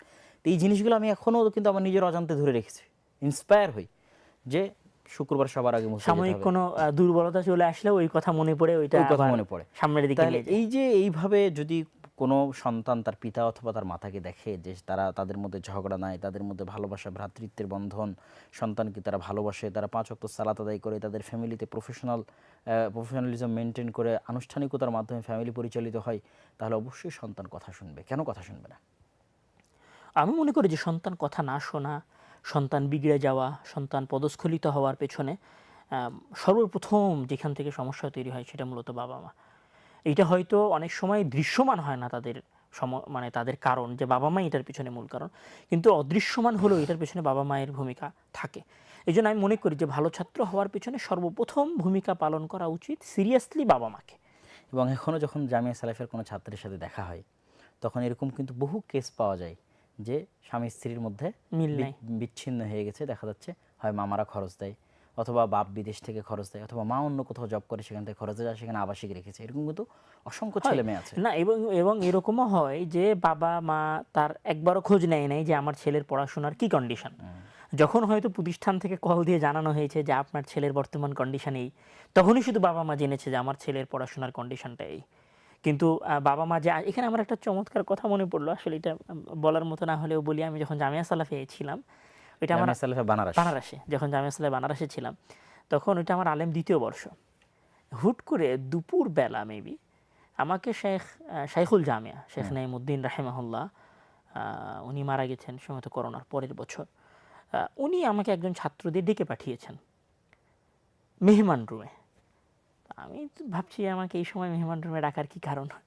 আমি মেহমান রুমে গিয়ে দেখি যে আব্বু আসছেন। এটা সম্ভবত দুপুরে বা বিকেলে উনি আমাকে ডেকে পাঠিয়েছেন যে আব্বু আসছে। তো আব্বু যে জামিয়া সালাফে এসেছে এটা আমার জানা ছিল না। মানে আব্বু জামিয়া সালাফে এসেছে ওই সময়ের মধ্যে ওনার শেখ কি বলে ওনার আসাদ আজমির সাথে ওনার সাক্ষাৎ হয়েছে, শেখ নাইমুদ্দিনের সাথে ওনার সাক্ষাৎ হয়েছে। উনি শেখ মুহাম্মদ রাহিমাহুল্লাহ, উনি মারা গেছেন। আমি ওনার কাছে রওদাতুন দিয়ে এবং পরে তিরমিজি পড়েছি, ওটা তিরমিজির বছর ছিল, ওনার কাছে তিরমিজি পড়তাম। ওনার কাছে ওই সময় আমি ইবারত পড়তাম বেশি। তো ওনাদের কাছ থেকে ওনার অলরেডি খোঁজ নেওয়া হয়ে গেছে যে আমি কেমন স্টুডেন্ট। তো উনি বাংলাদেশ থেকে ইন্ডিয়ায় গেছে জামিয়া সালাফিয়ায় জাস্ট আমার খোঁজ নেওয়ার জন্য যে আমি জামিয়া সালাফিয়াতে কী করতেছি, আমি কি আসলেই পড়াশোনা করতেছি। যেহেতু আমি আমার পরিবারের একটু চঞ্চল ছিলাম, তখন আব্বু এটার খোঁজ নেওয়ার প্রয়োজন মনে করেছে বা আম্মা এটাতে আব্বুকে উৎসাহিত করেছে যে আপনি একটু যান, আপনি একটু খোঁজ নেন। নিজেকে আমি মিস করি যে আসলে কয়জন, এখন মিস করি আমি সৌদিতে থাকি, এখনও খোঁজ নিলে হয়তো আরও আমার ভালো আউটপুট আরও ভালো হবে, এটা আমার মনে হয় আর কি। বাবা মায়ের খোঁজটা অনেক বেশি প্রয়োজন। তো আসলে এবং বাংলাদেশে যারা থাকে, খোঁজ নেওয়ার সাথে আরেকটা জিনিস যুক্ত করে দিই যে বাবা মা কিছু বাবা মা আছে যারা খোঁজ নেয় কিন্তু খোঁজ নিতে গিয়ে সবসময় ছেলেকে কথা শোনায়, নেগেটিভ উৎসাহিত করে না। উৎসাহিত করে না। যেটা আমরা যদি আম্মার কথা বলি, যদি তুমিও খুব ভালোভাবে জানো যে আমার লাইফের প্রত্যেকটা স্টেপে আম্মা এখনো উৎসাহিত করে যে আম্মার মোটিভেশনটা যে কী পরিমাণ ভূমিকা রেখেছে প্রত্যেকটা স্টেপে, সেটা দারুল উলুম দেওবন্দ হোক, দারুল উলুম দেওবন্দে চান্স পাওয়া হোক, সেটা কোরআন হেফজ সম্পূর্ণ করা হোক, সেটা রাজশাহী বিশ্ববিদ্যালয়ে ফার্স্ট হিসেবে ভর্তি হওয়া হোক, সেটা দাখিলে গোল্ডেন এ প্লাস পাওয়া হোক, সেটা এবং পরবর্তীতে ডান্ডি যাওয়াতেও, সেটা মদিনা ইসলামী বিশ্ববিদ্যালয়ের মাস্টার্সে চান্স পাওয়া হোক, এই প্রত্যেকটা স্টেপে ব্যাপক পরিমাণ ফোর্স এবং মোটিভেশন আছে আমার। আমি বারবারই ছেড়ে দিয়েছি যে আর কত। হ্যাঁ, আমার এখনো মনে আছে যে আম্মা যখন তোমার দাখিল পরীক্ষা ছিল এসএসসি, তখন আম্মু তোমাকে একটা কথা বলেছিল যে তুমি যদি গোল্ডেন এ প্লাস পাও আমি মনে করবো তুমি পাস করেছো, আর যদি গোল্ডেন এ প্লাস না পাও তাহলে এইটার কোনো ভ্যালু নাই। আর এই কারণে ওই যে যখন তুমি তোমার মাস্টার্সে মদিনার মাস্টার্সের সময় আসলো, তখন আম্মা তোমাকে মানে আম্মা বলেছিল যে তুমি যদি মদিনা ছাড়তে চাও তাহলে চান্স নিয়ে ছাড়তে হবে। তো উনি সবসময় মোটিভেশনমূলক কথা বলতেন এবং বলতেন পারবা, চেষ্টা করো, হবেই, ইনশাল্লাহ হবে। কোনো সময় নেগেটিভ। এই জন্য বাবা মায়ের খোঁজ নেওয়ার সাথে সাথে সন্তানকে পজিটিভ কথা বলা, পজিটিভ। বাবা মা সবসময় বলে না তোকে দিয়ে কিছু হবে না, আরে অমুক এত পারে নিল তুই পারছিস না, অমুক এত দূর চলে গেল তোর হচ্ছে না, এই কথাগুলো সন্তানকে ডিমোটিভেট করে। এবং যখন আরেকজনের সাথে তুলনা হয়, আমি মনে করি যে তুলনার একটা লিমিটেশন আছে, তুলনা করাই উচিত না। তুলনা করাই উচিত না, অতিরিক্ত তুলনা হবে অতীত সালাফে সালেহিনের সাথে মোটিভেশনের জন্য। যেমন আব্বু সবসময় আমাদেরকে, বিশেষ করে আমাকে, যে নাসিরুদ্দিন আলবানীর নাম আব্বুর মুখে আমরা এত শুনেছি, নাসিরুদ্দিন আলবানীর বই পুস্তকের বিষয়ে যে নাসিরুদ্দিন আলবানীর মতো হবে, তার মতো জ্ঞানী হতে হবে, তার মতো হাদিসের পণ্ডিত হতে হবে, এত শুনেছি যে তার মতো আমরা হতে পারছি না এটা না, কিন্তু তার মতো হতে হবে এই মোটিভেশন আমরা এত শুনেছি যে দেখা যাচ্ছে নিজের অজান্তে কিন্তু এরকম একটা স্বপ্ন সন্তানের অন্তরে তৈরি হয়। তো এই মোটিভেশনমূলক পজিটিভ ওয়েতে সেটা সামনে আগানো উচিত এবং সন্তানের খোঁজ রাখা উচিত। মানে আমি মনে করি, আমি ফিল করি আমাদের এখানে যেহেতু জামিয়া সালাফিয়ার সাথে আমি রিলেটেড, তো আমি দেখি এরকম অভিভাবক আছে যিনি বছরে একবারও তার সন্তানের খোঁজ নিতে আসেন নাই, অথচ ওনার বছরে 2-3 বার এমনি সন্তানের খোঁজ নিতে আসা উচিত, টিচারদের সাথে কথা বলা উচিত। শুধু এইখানে না, যেখানে যে অভিভাবক সন্তানদের দিয়ে রেখেছেন, সন্তানকে ভালো করার পেছনে, ভালো ছাত্র হওয়ার পেছনে অভিভাবকের ভূমিকাটা অনেক অনেক গুরুত্বপূর্ণ বলে আমি মনে করি। এটা অনেক বড় এবং ভূমিকা আমরা রাখে। এই পয়েন্টটা এটা বলে শেষ করতে পারি যে অভিভাবকরা, আমরা যদি সামারি করি, যে অভিভাবকরা হচ্ছে ফ্যামিলি মিটিং আয়োজন করবেন, তাদের মধ্যে ব্যক্তিত্ব ধরে রাখবেন এবং দোয়া করবেন সন্তানের জন্য। ওটাই বলতে চাচ্ছিলাম, এবং চাকরিরকে গুরুত্ব না দিয়ে সন্তানকে সময় দেওয়াকে এবং ভালোবাসাকে গুরুত্ব দিবেন, বস্তুবাদী না হয়ে পান্তা ভাত খেয়ে থাকবেন, বিদ্যুৎবিহীন থাকবেন, ইন্টারনেটবিহীন থাকবেন, আগের যুগের সালাফে সালেহিনের কথা স্মরণ করবেন। আপনি তাদের চেয়ে কষ্টে নাই, কিন্তু আপনার সন্তানকে আপনাকে সময় দিতে হবে। এবং সর্বোপরি যেটা তুমি লাস্টে বললা, যে সন্তানের জন্য দোয়া করা, সন্তানকে যখন পজিটিভ ওয়েতে উৎসাহ দিবেন, ঠিক আড়াল থেকে সন্তানের জন্য দোয়া করবেন। আর দোয়ার ক্ষেত্রে যেটা দিয়ে আমরা শুরু করেছিলাম ইব্রাহিম আলাইহিস সালাতু ওয়াস সালামের, ওর চেয়ে উদাহরণ দেওয়ার মতো আসলে কিছুই নাই। যে ইব্রাহিম আলাইহিস সালাতু ওয়াস সালাম তার সন্তান সন্ততিদের জন্য যেভাবে দোয়া করেছেন এবং আল্লাহ ইব্রাহিমের পরিবারকে যেভাবে কবুল এবং করেছে। শুধু এখানে দোয়ার কথা বললে আমি একটা কথা বলবো যে জাকারিয়া আলাইহিস সালাম যখন তার সন্তানের জন্য দোয়া করছেন, তখন কিন্তু উনি কি বলছেন যে শুধু সন্তান না, উনি একটা নেককার সন্তান আল্লাহর নেককার কাছে সন্তান চাইতেছেন। চাইছেন। ওটা মারিয়ামকে দেখে উনি যে মারিয়ামের মতো নেককার সন্তান উনি চান আল্লাহর কাছে। মারিয়ামের যদি নেককার সন্তান। এবং আমরা যদি আরো অন্য অন্য নবী রাসূলগণকে দেখি, তারা সবাই আল্লাহ তাআলার কাছে যখন সন্তান চেয়েছেন, বিশেষ করে যাদের ক্ষেত্রে সন্তান চাওয়ার কথা এসেছে, তারা সবাই নেককার সন্তান চেয়েছেন। নেককার সন্তান চেয়েছে। তাহলে শুধু দোয়া না, দোয়ার ক্ষেত্রে দোয়াটাকে খাস করা, আল্লাহ তাআলা তুমি আমাকে একটা ভালো সন্তান দান করো, এটা হওয়া উচিত। তো এই বলে হয়তো আমাদের এই অংশটা শেষ হতে পারে। পরবর্তী দোয়াতে আরেকটা জিনিস মনে পড়লো, এটা বলে শেষ করে দিই, যে মুসা আলাইহিস সালাম এবং খিজির আলাইহিস সালামের ঘটনার যেটা লাস্ট পয়েন্ট, যেখানে দুইজন এতিম বাচ্চার ঘর ঠিক করে দেওয়া হচ্ছে, তখন মুসা আলাইহিস সালাম জিজ্ঞেস করছে কেন ঠিক করলেন? তুমি বলো তোমার সাথে আমার আর চলবে না, বিদায় নেই। তো কারণ বলতে গিয়ে ওখানে কোরআনের আয়াতে আছে যে তাদের পিতামাতা ছিল সৎ, যারা তাদের জন্য দোয়া করে গেছিল আল্লাহর কাছে যে আল্লাহ এই সম্পত্তি যেন তাদের কাছে ঠিক মতো পৌঁছে যায়। তো পিতামাতার দোয়া কবুলের জন্য আল্লাহ পৃথিবীর শ্রেষ্ঠতম একজন নবী, মানে 5 জন শ্রেষ্ঠ নবীর একজন নবী মুসা আলাইহিস সালাতু ওয়াস সালাম, আর আল্লাহর আরেকজন শ্রেষ্ঠ বান্দা খিজির আলাইহিস সালাতু ওয়াস সালামকে দিয়ে কাজটা করায় নিচ্ছে, কোন অজানা অচেনা পিতামাতার দোয়া রক্ষা করার জন্য। ইয়া সুবহানাল্লাহ। হ্যাঁ, তো আসলে বাবা মায়ের ভূমিকা আমরা কোনোভাবেই অবহেলা করতে পারি এবং না। দোয়াকে কোনো মতে অবহেলা করা যাবে দোয়াকে না। কোনোভাবেই অবহেলা করা যায় না। দোয়া মানুষের জীবনের অনেক কাজকে সহজ করে, মানুষের পরিবর্তনশীল তাকদীরকে পরিবর্তন করে দেয়, সন্তানদেরকে নেক পথে রাখতে সহযোগিতা করে এবং সন্তানও বাবা মায়ের দোয়া দেখে দোয়ার প্রভাবিত ক্ষেত্রে হয়, নবীদের দোয়াগুলো দোয়ার অনুসরণ করা মধ্যে যেতে পারে। প্রভাবিত হয়। দোয়ার ক্ষেত্রে নবীদের দোয়াগুলো অনুসরণ করা যেতে পারে। এবং পড়তে বসার ক্ষেত্রে শুরুতেই আউযুবিল্লাহি মিনাশ শাইতানির রাজিম পড়ে বিসমিল্লাহির রহমানির রহিম পড়ে সূরা ফাতিহা, সূরা নাস বাকারার শেষ ফালাক দুই আয়াত, ইখলাস। নাস ফালাক ইখলাস, রব্বি জিদনি ইলমা, আল্লাহুম্মা ফাক্কিহনি ফিদ্দীন, আল্লাহুম্মা আল্লিমনিল হিকমা, এই দোয়াগুলো সবসময় পড়ার শুরুতে পড়ার অভ্যাস করা যেতে পারে। কেননা দোয়ার অনেক বরকত আছে। আমরা যদি এই জায়গায় এই টপিকটার সাথে বাবা মায়ের ভূমিকা তো আমরা মোটামুটি বললাম, বাবা মায়ের ভূমিকাটা অনেক গুরুত্বপূর্ণ।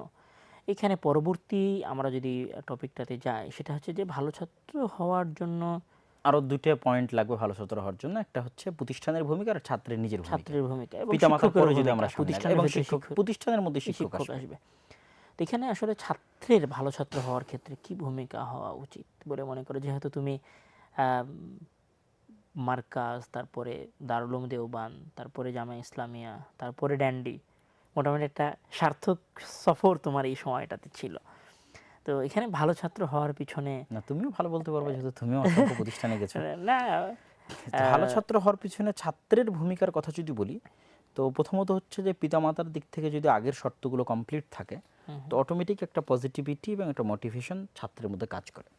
বাই চান্স যদি পিতামাতার এই বিষয়টা অনুপস্থিত থাকে, তাহলে প্রতিষ্ঠানের পরিবেশ এবং যে শিক্ষক মণ্ডলীর কাছে সে পড়তেছে তাদের দ্বারাও অনুপ্রাণিত হওয়ার একটা চান্স থাকে। সেখান থেকেও কিন্তু ছাত্র অনেক কিছু শিখে, প্রতিষ্ঠানে এবং প্রতিষ্ঠানের পরিবেশ এবং যে শিক্ষকের কাছে সে পড়তেছে। যেমন আমি যদি বলি যে আমার জীবনে যে শুধু পিতামাতারই ভূমিকা আছে এভাবে যদি বলি, তাহলে কিন্তু ভুল হবে। যেমন তোমার অবশ্যই স্মরণ থাকার কথা, আজকে যেমন শেখ আব্দুস সামাদ সালাফি হুসেন মারা গেল সাইয়েদ আহমদ রাহিমাহুল্লাহ, পালানপুরি তো ঠিক রাহিমাহুল্লাহ। তেমনি শেখ বদিউজ্জামান রাহিমাহুল্লাহ, যে উনি পড়ার জন্য যেভাবে চাপ দিতেন আমাদেরকে।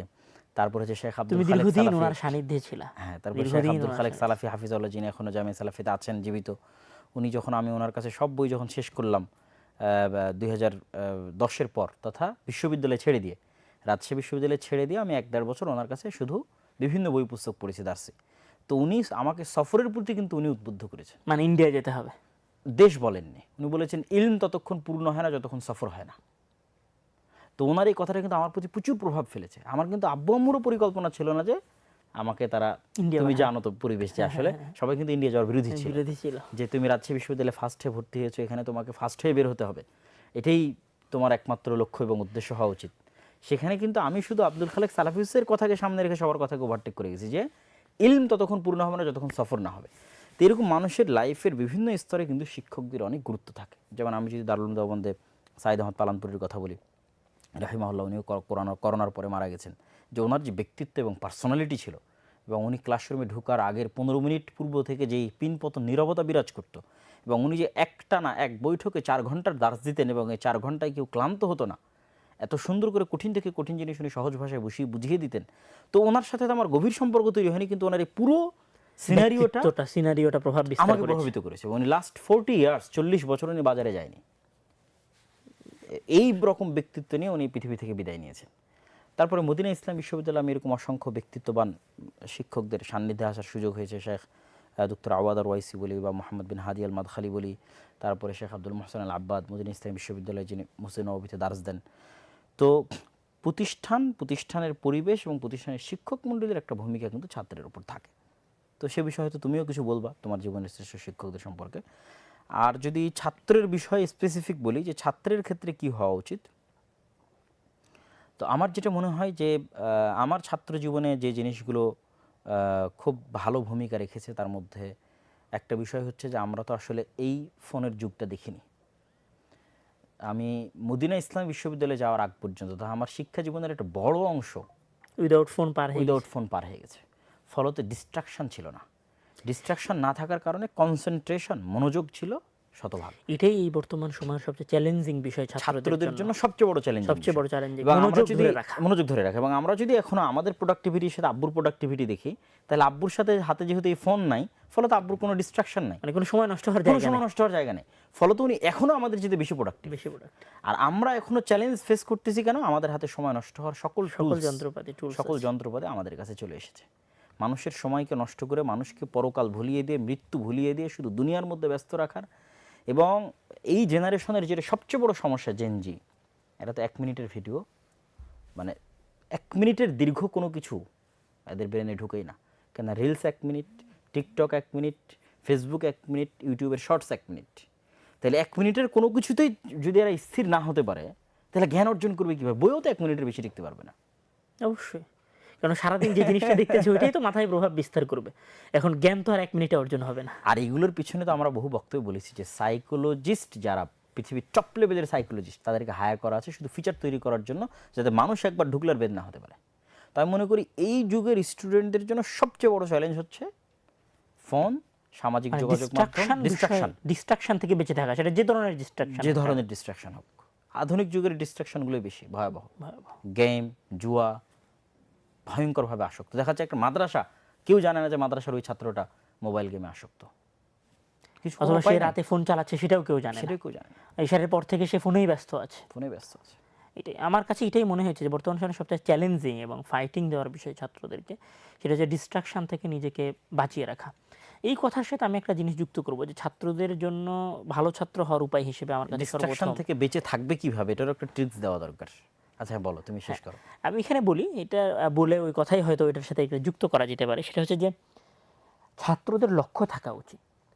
লক্ষ্য মানে আসলে আমরা লক্ষ্য বলতে কি বুঝি, বা আমরা এতদিন যেটা বুঝে এসেছি সেটা হচ্ছে লক্ষ্য মানে আমি আলেম হতে চাই, মুহাদ্দিস হতে চাই, বা ডাক্তার হতে চাই। হ্যাঁ, এটা অবশ্যই লক্ষ্য, এটা আমার একটা বড় লক্ষ্য, যেটা আমি লাস্টে গেইন করব, যেটা গেইন করতে করতে আমার বয়স 50 হতে পারে, 55 হতে পারে। কিন্তু ছাত্রের ছোট ছোট লক্ষ্য থাকা উচিত। মানে আগামী 1 সপ্তাহ আমি কি অর্জন করব, বা আগামী 1 মাস পর আমি নিজেকে কোথায় দেখতে চাই। আমি যদি বর্তমানে ক্লাস 7-এর স্টুডেন্ট হই, বা আমি যদি বর্তমানে ইন্টারমিডিয়েট ফার্স্ট ইয়ারের স্টুডেন্ট হই, আলিম প্রথম বর্ষের ছাত্র হই, তাহলে আলিম প্রথম বর্ষ শেষ হতে হতে আমার কোন কোন বিষয়ে কতটুকু দক্ষতা অর্জন হওয়া উচিত, এই লক্ষ্য নির্ধারণ থাকা উচিত, এবং এটা লিখিত। আমি পড়ছিলাম কিছু বই কিছুদিন আগে, একটা গোলস একটা বই আছে, বইটা হচ্ছে আমি ওনার নামটা ভুলে গেলাম, সমস্যা নেই, বলো।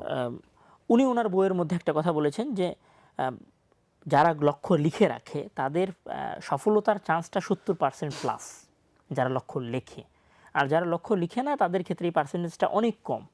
তো উনি লক্ষ্য লেখার প্রতি ব্রেন ট্রেসি, তো উনি লক্ষ্য লেখার প্রতি অনেক গুরুত্ব আরোপ করেছেন। তা আমার কাছে মনে হয় যে বড় লক্ষ্য না, বরং আমার ছোট ছোট লক্ষ্যগুলো নির্ধারণ করা উচিত। তো এখানে লক্ষ্য বলতে গেলে ছাত্ররা আসলে রুটিন বুঝে ফেলে, যে আমি বিকেলে এইটা পড়বো, মাগরিবের পরে এইটা পড়বো, সন্ধ্যায় এইটা পড়বো। তো আমি এইটা বলি না, রুটিন হিসেবে নয়, বরং পুরো সারাদিনে সপ্তাহে আমি কতটুকু অর্জন করলাম, কতটুকু অর্জন করব, পুরো মাসে আমি কতটুকু অর্জন বা করব। এটাও হইতে পারে যে আমি সারা দিনে এই বইগুলো পড়বো। কখন পড়বো সেটা আমার সুবিধা মতো পড়বো, কিন্তু এই বইগুলো পড়বো বা এতটুকু আমি জ্ঞান টাস্ক অর্জন আমি করব, পূরণ করব। এই টাস্ক আমি পূরণ করব। এতটুকু তার লক্ষ্যের মধ্যে থাকতে পারে, এবং এটা লিখিত। হ্যাঁ, হয়তো দৈনিকগুলো লিখিত হবে না, কিন্তু অবশ্যই সাপ্তাহিক বা মাসিকগুলো লিখিত হতে হবে। লিখিত হওয়ার সবচেয়ে বড় ফায়দা কি, মানুষ ভুলে যায়। মানুষ এখন এক পথে আছে, সপ্তাহ 15 দিন চলার পরে দেখা যাচ্ছে লাইন হারায় গেছে। এখানে ফিরিয়ে আনবে তাকে কোন জিনিসটা, যখন সে খাতা খুলেছে, তার ডায়েরিতে লেখা আছে, হুটহাট সে দেখতে পেয়ে, এই জন্য নর্মাল খাতা রাখা ভালো, লক্ষ্য লেখার জন্য। ডিস্ট্রাকশন দূর করার ক্ষেত্রে আমি এখানে বলতে পারি, তুমি যেটা বলা খুব চমৎকার বললা, পিতামাতার ভূমিকাটা আবার উঠে আসতেছে। যেভাবে ফেসবুকের মালিক জুকারবার্গের কথা বলি, বা যারাই সন্ততি মানুষ করতেছে, যারা পৃথিবীর এই সামাজিক যোগাযোগ মাধ্যমগুলো উদ্ভব করেছে, তারাও কিন্তু তাদের সন্ততিকে 18 বছর হওয়ার পূর্বে তাদেরকে কিন্তু ফোন ব্যবহার করতে দেয় না। তো আমি মনে করি প্রথমত আবারও পিতামাতার দায়িত্বটা আসতেছে যে 18 বছর হওয়ার আগে বা 20 বছর হওয়ার আগে কোনো ফোন দেওয়ার কারণে দরকার নেই, সে যেন ডিজিটাল কোনো ডিভাইসের সংস্পর্শে না আসে। এ বিষয়ে 18-19 বছর হয়। হ্যাঁ, 18-19 বছর হওয়ার আগে। এই বিষয়ে সবচেয়ে শক্ত কী হতে হবে, পিতামাতাই তো ফোন ইউজ করতেছে। বাসায় ঢুকলে সারাদিন বাপ ফোন ইউজ করতেছে, বাসায় সারাদিন মা ফোন ইউজ করতেছে, সন্তান তো ফোন ইউজ করা সন্তানকে শিখবে, মানা করলে তো আর সে সে শুনবে শুনবে না। না।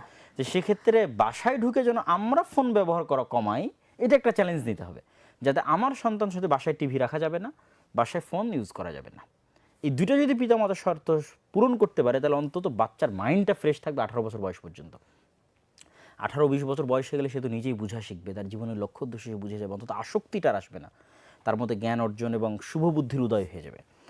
এবার 18 বছর পরের যারা, তাদের জন্য যদি আমরা বলি যে তাদের ডিস্ট্রাকশন দূর করার জন্য আমরা কিছু ট্রিক্স দিতে পারি, আমি তো একটা ট্রিক্স শেয়ার করি, যে যারা 18 বছর বয়স পার হয়ে গেছে এবং ফোন লাগতেছে জীবনে, তো আমরাও ফোন ছাড়া চলতে পারতেছি না, ফেসবুক ইউটিউবের সাথে আমরা কানেক্ট, আমাদের লাইভও ফেসবুকে চলতেছে, ইউটিউবে চলতেছে। তো সেটার জন্য আমি কয়েকটা ট্রিক্স আমি নিজেও ফলো করে খুব সফলতা পেয়েছি, যেহেতু এই চ্যালেঞ্জটা আমরাও ফাইট করতেছি। ফোন আসার পর থেকে কিন্তু আমরাই ফাইট করছি, আমরাও এটাতে ফাইট কেননা করতেছি। তুমি খুব ভালো করে জানো যে আমার আগের অভ্যাস ছিল সবসময় বই পড়া। ছুটিতেও বই পড়তাম, ঘুমাতে গেলেও বই পড়তাম, সফরেও বই পড়তাম, আমার নিজের খুব ভালো মনে আছে। কিন্তু ফোন আসার পর কিন্তু সেই অভ্যাসটা আমার হারিয়ে গেছে। বাসায় গল্পের বিশাল ভান্ডার ছিল, বিশাল ভান্ডার ছিল। এবং ইউকেতে যাওয়ার পর যখন আমি দেখলাম যে ইউকের মানুষজনের মধ্যে বই পড়ার অভ্যাস আছে, বাসে দেখছি কেউ বই পড়ছে, ট্রেনে বই পড়ছে, পার্কে বই পড়ছে, আমি কিন্তু ছবি উঠে উঠে তোমাদের কাছে পাঠাতাম যে দেখো আব্দুর রহমান, এরা বই পড়ে। এদের হাতে আইফোন আছে, but they are reading, they are studying. আমার কাছে আইফোন না, আমি তো ফকির, আর ওরা তো টপ লেভেলের সিভিলাইজড সোসাইটি, তারপরেও তারা বই পড়ার সাথে সম্পৃক্ত আছে। আর আমরা এখন ওই রাস্তায় আইফোনটা ইউজ করা, আইফোন একটা ছবি আমি তোলা, পুরো বাংলাদেশে এটাকে ঘুরতে গিয়ে কোথাও পেলাম না যে কেউ একটু বই হাতে করে বই নিয়ে হাতে আছে। করে আছে। আর আমি ইউকেতে এমন কোনোদিন বের হয়েছে আর কারো হাতে বই দেখিনি, এটা আমার না বই হাতে করবে কেন? কেননা এখন তো আমাদের যুব সমাজের কাছে ফোন বের করা, আইফোনের লোগোটা দেখাতে পারাটা হচ্ছে মডার্নিজম। তো আমি এই জায়গায় একটা ছোট ট্রিক্স শেয়ার করি, সেটা হচ্ছে যে ওই যে বাবা মা বলে যে বাসায় ঢুকে তাহলে কি করব যদি ফোন না চালাই, অফিস থেকে আসে তাহলে এখন ফোনই চালাবে, সারাদিন ফোন চালায়নি।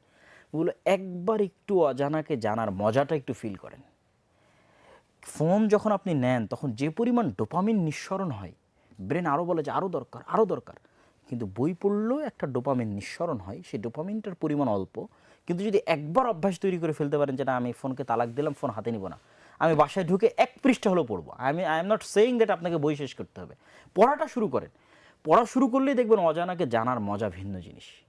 আপনার ভালো লাগলে আপনি নিউজ পেপার পড়েন, ভালো না লাগলে আপনি গল্পের বই পড়েন, ভালো না লাগলে নবীর জীবনী পড়েন, ইসলামের বই পড়েন, কিন্তু পড়ার মধ্যে থাকেন এবং বাসায় পড়ার কালচার তৈরি করেন, যাতে আপনার ছেলে মেয়ে ফোনের সাথে কানেক্টেড না হয়। শুধু এখানে কালচার না, আমি এখানে একটা কথা বলি যে আমরা এখন বাড়ি তৈরি করতেছি, কোটি কোটি টাকা খরচ করে বাড়ি তৈরি করতেছি, আমার বাড়িতে বিশাল ডাইনিং আছে, বিশাল লন আছে, কিন্তু আমাদের বাড়িতে লাইব্রেরি খুঁজে পাওয়া যায় না।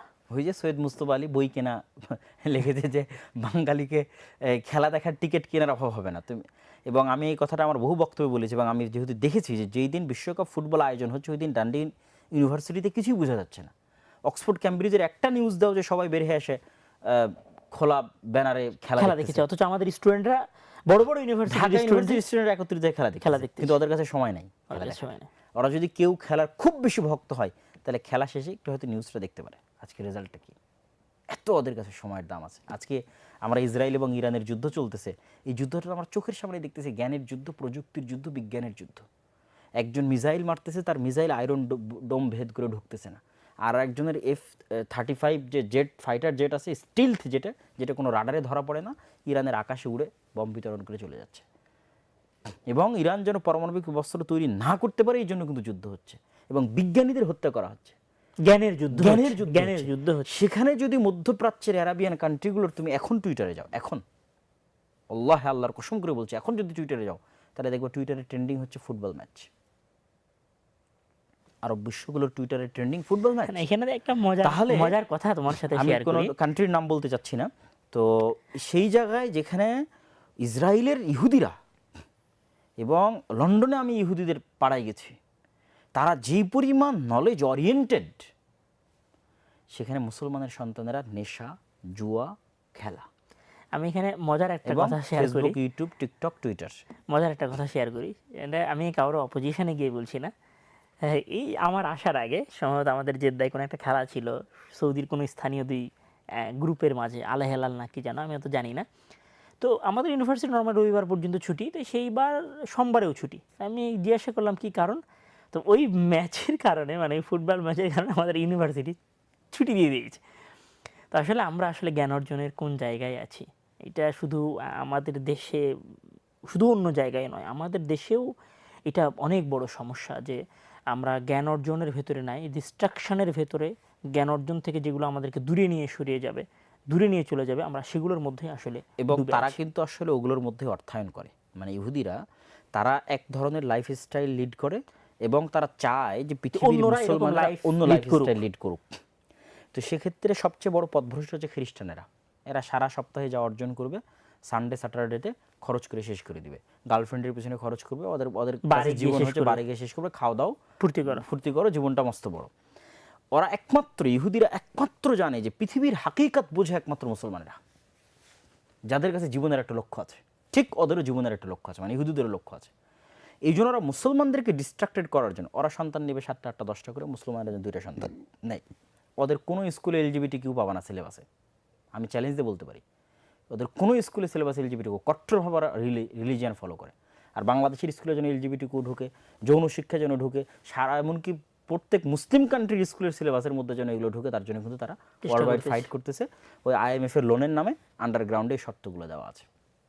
কিভাবে মুসলমানদেরকে আরও বেশি ডিস্ট্রাক্টেড করা যায়, মানে এদেরকে আরও কীভাবে পথভ্রষ্ট করা যায় যাতে এরা ফোকাস না রাখতে পারে জ্ঞানের প্রতি। আচ্ছা, আমরা মনে হয় আমাদের মূল টপিক ছেড়ে একদম অন্যদিকে চলে যাচ্ছি। আমাদের মূল কথা ছিল যে ছাত্রদের ডিস্ট্রাকশনের বিষয়গুলো থেকে বের হয়ে আসা, এবং সেখানে আমি মনে করি যে আমরা মূল টপিকেই আছি, যে আমরা যদি এতটুকু রিয়েলাইজ করি ধর্মীয় দিক থেকে, কান্ট্রির দিক থেকে, যে ভাই আজকে যদি ইরানের প্রেসিডেন্টের জীবনের নিরাপত্তা না থাকে, তাহলে তুমি একজন সাধারণ মুসলমান, তোমার কোনো ভ্যালু আছে? অবশ্যই না, কোনো ভ্যালু নাই।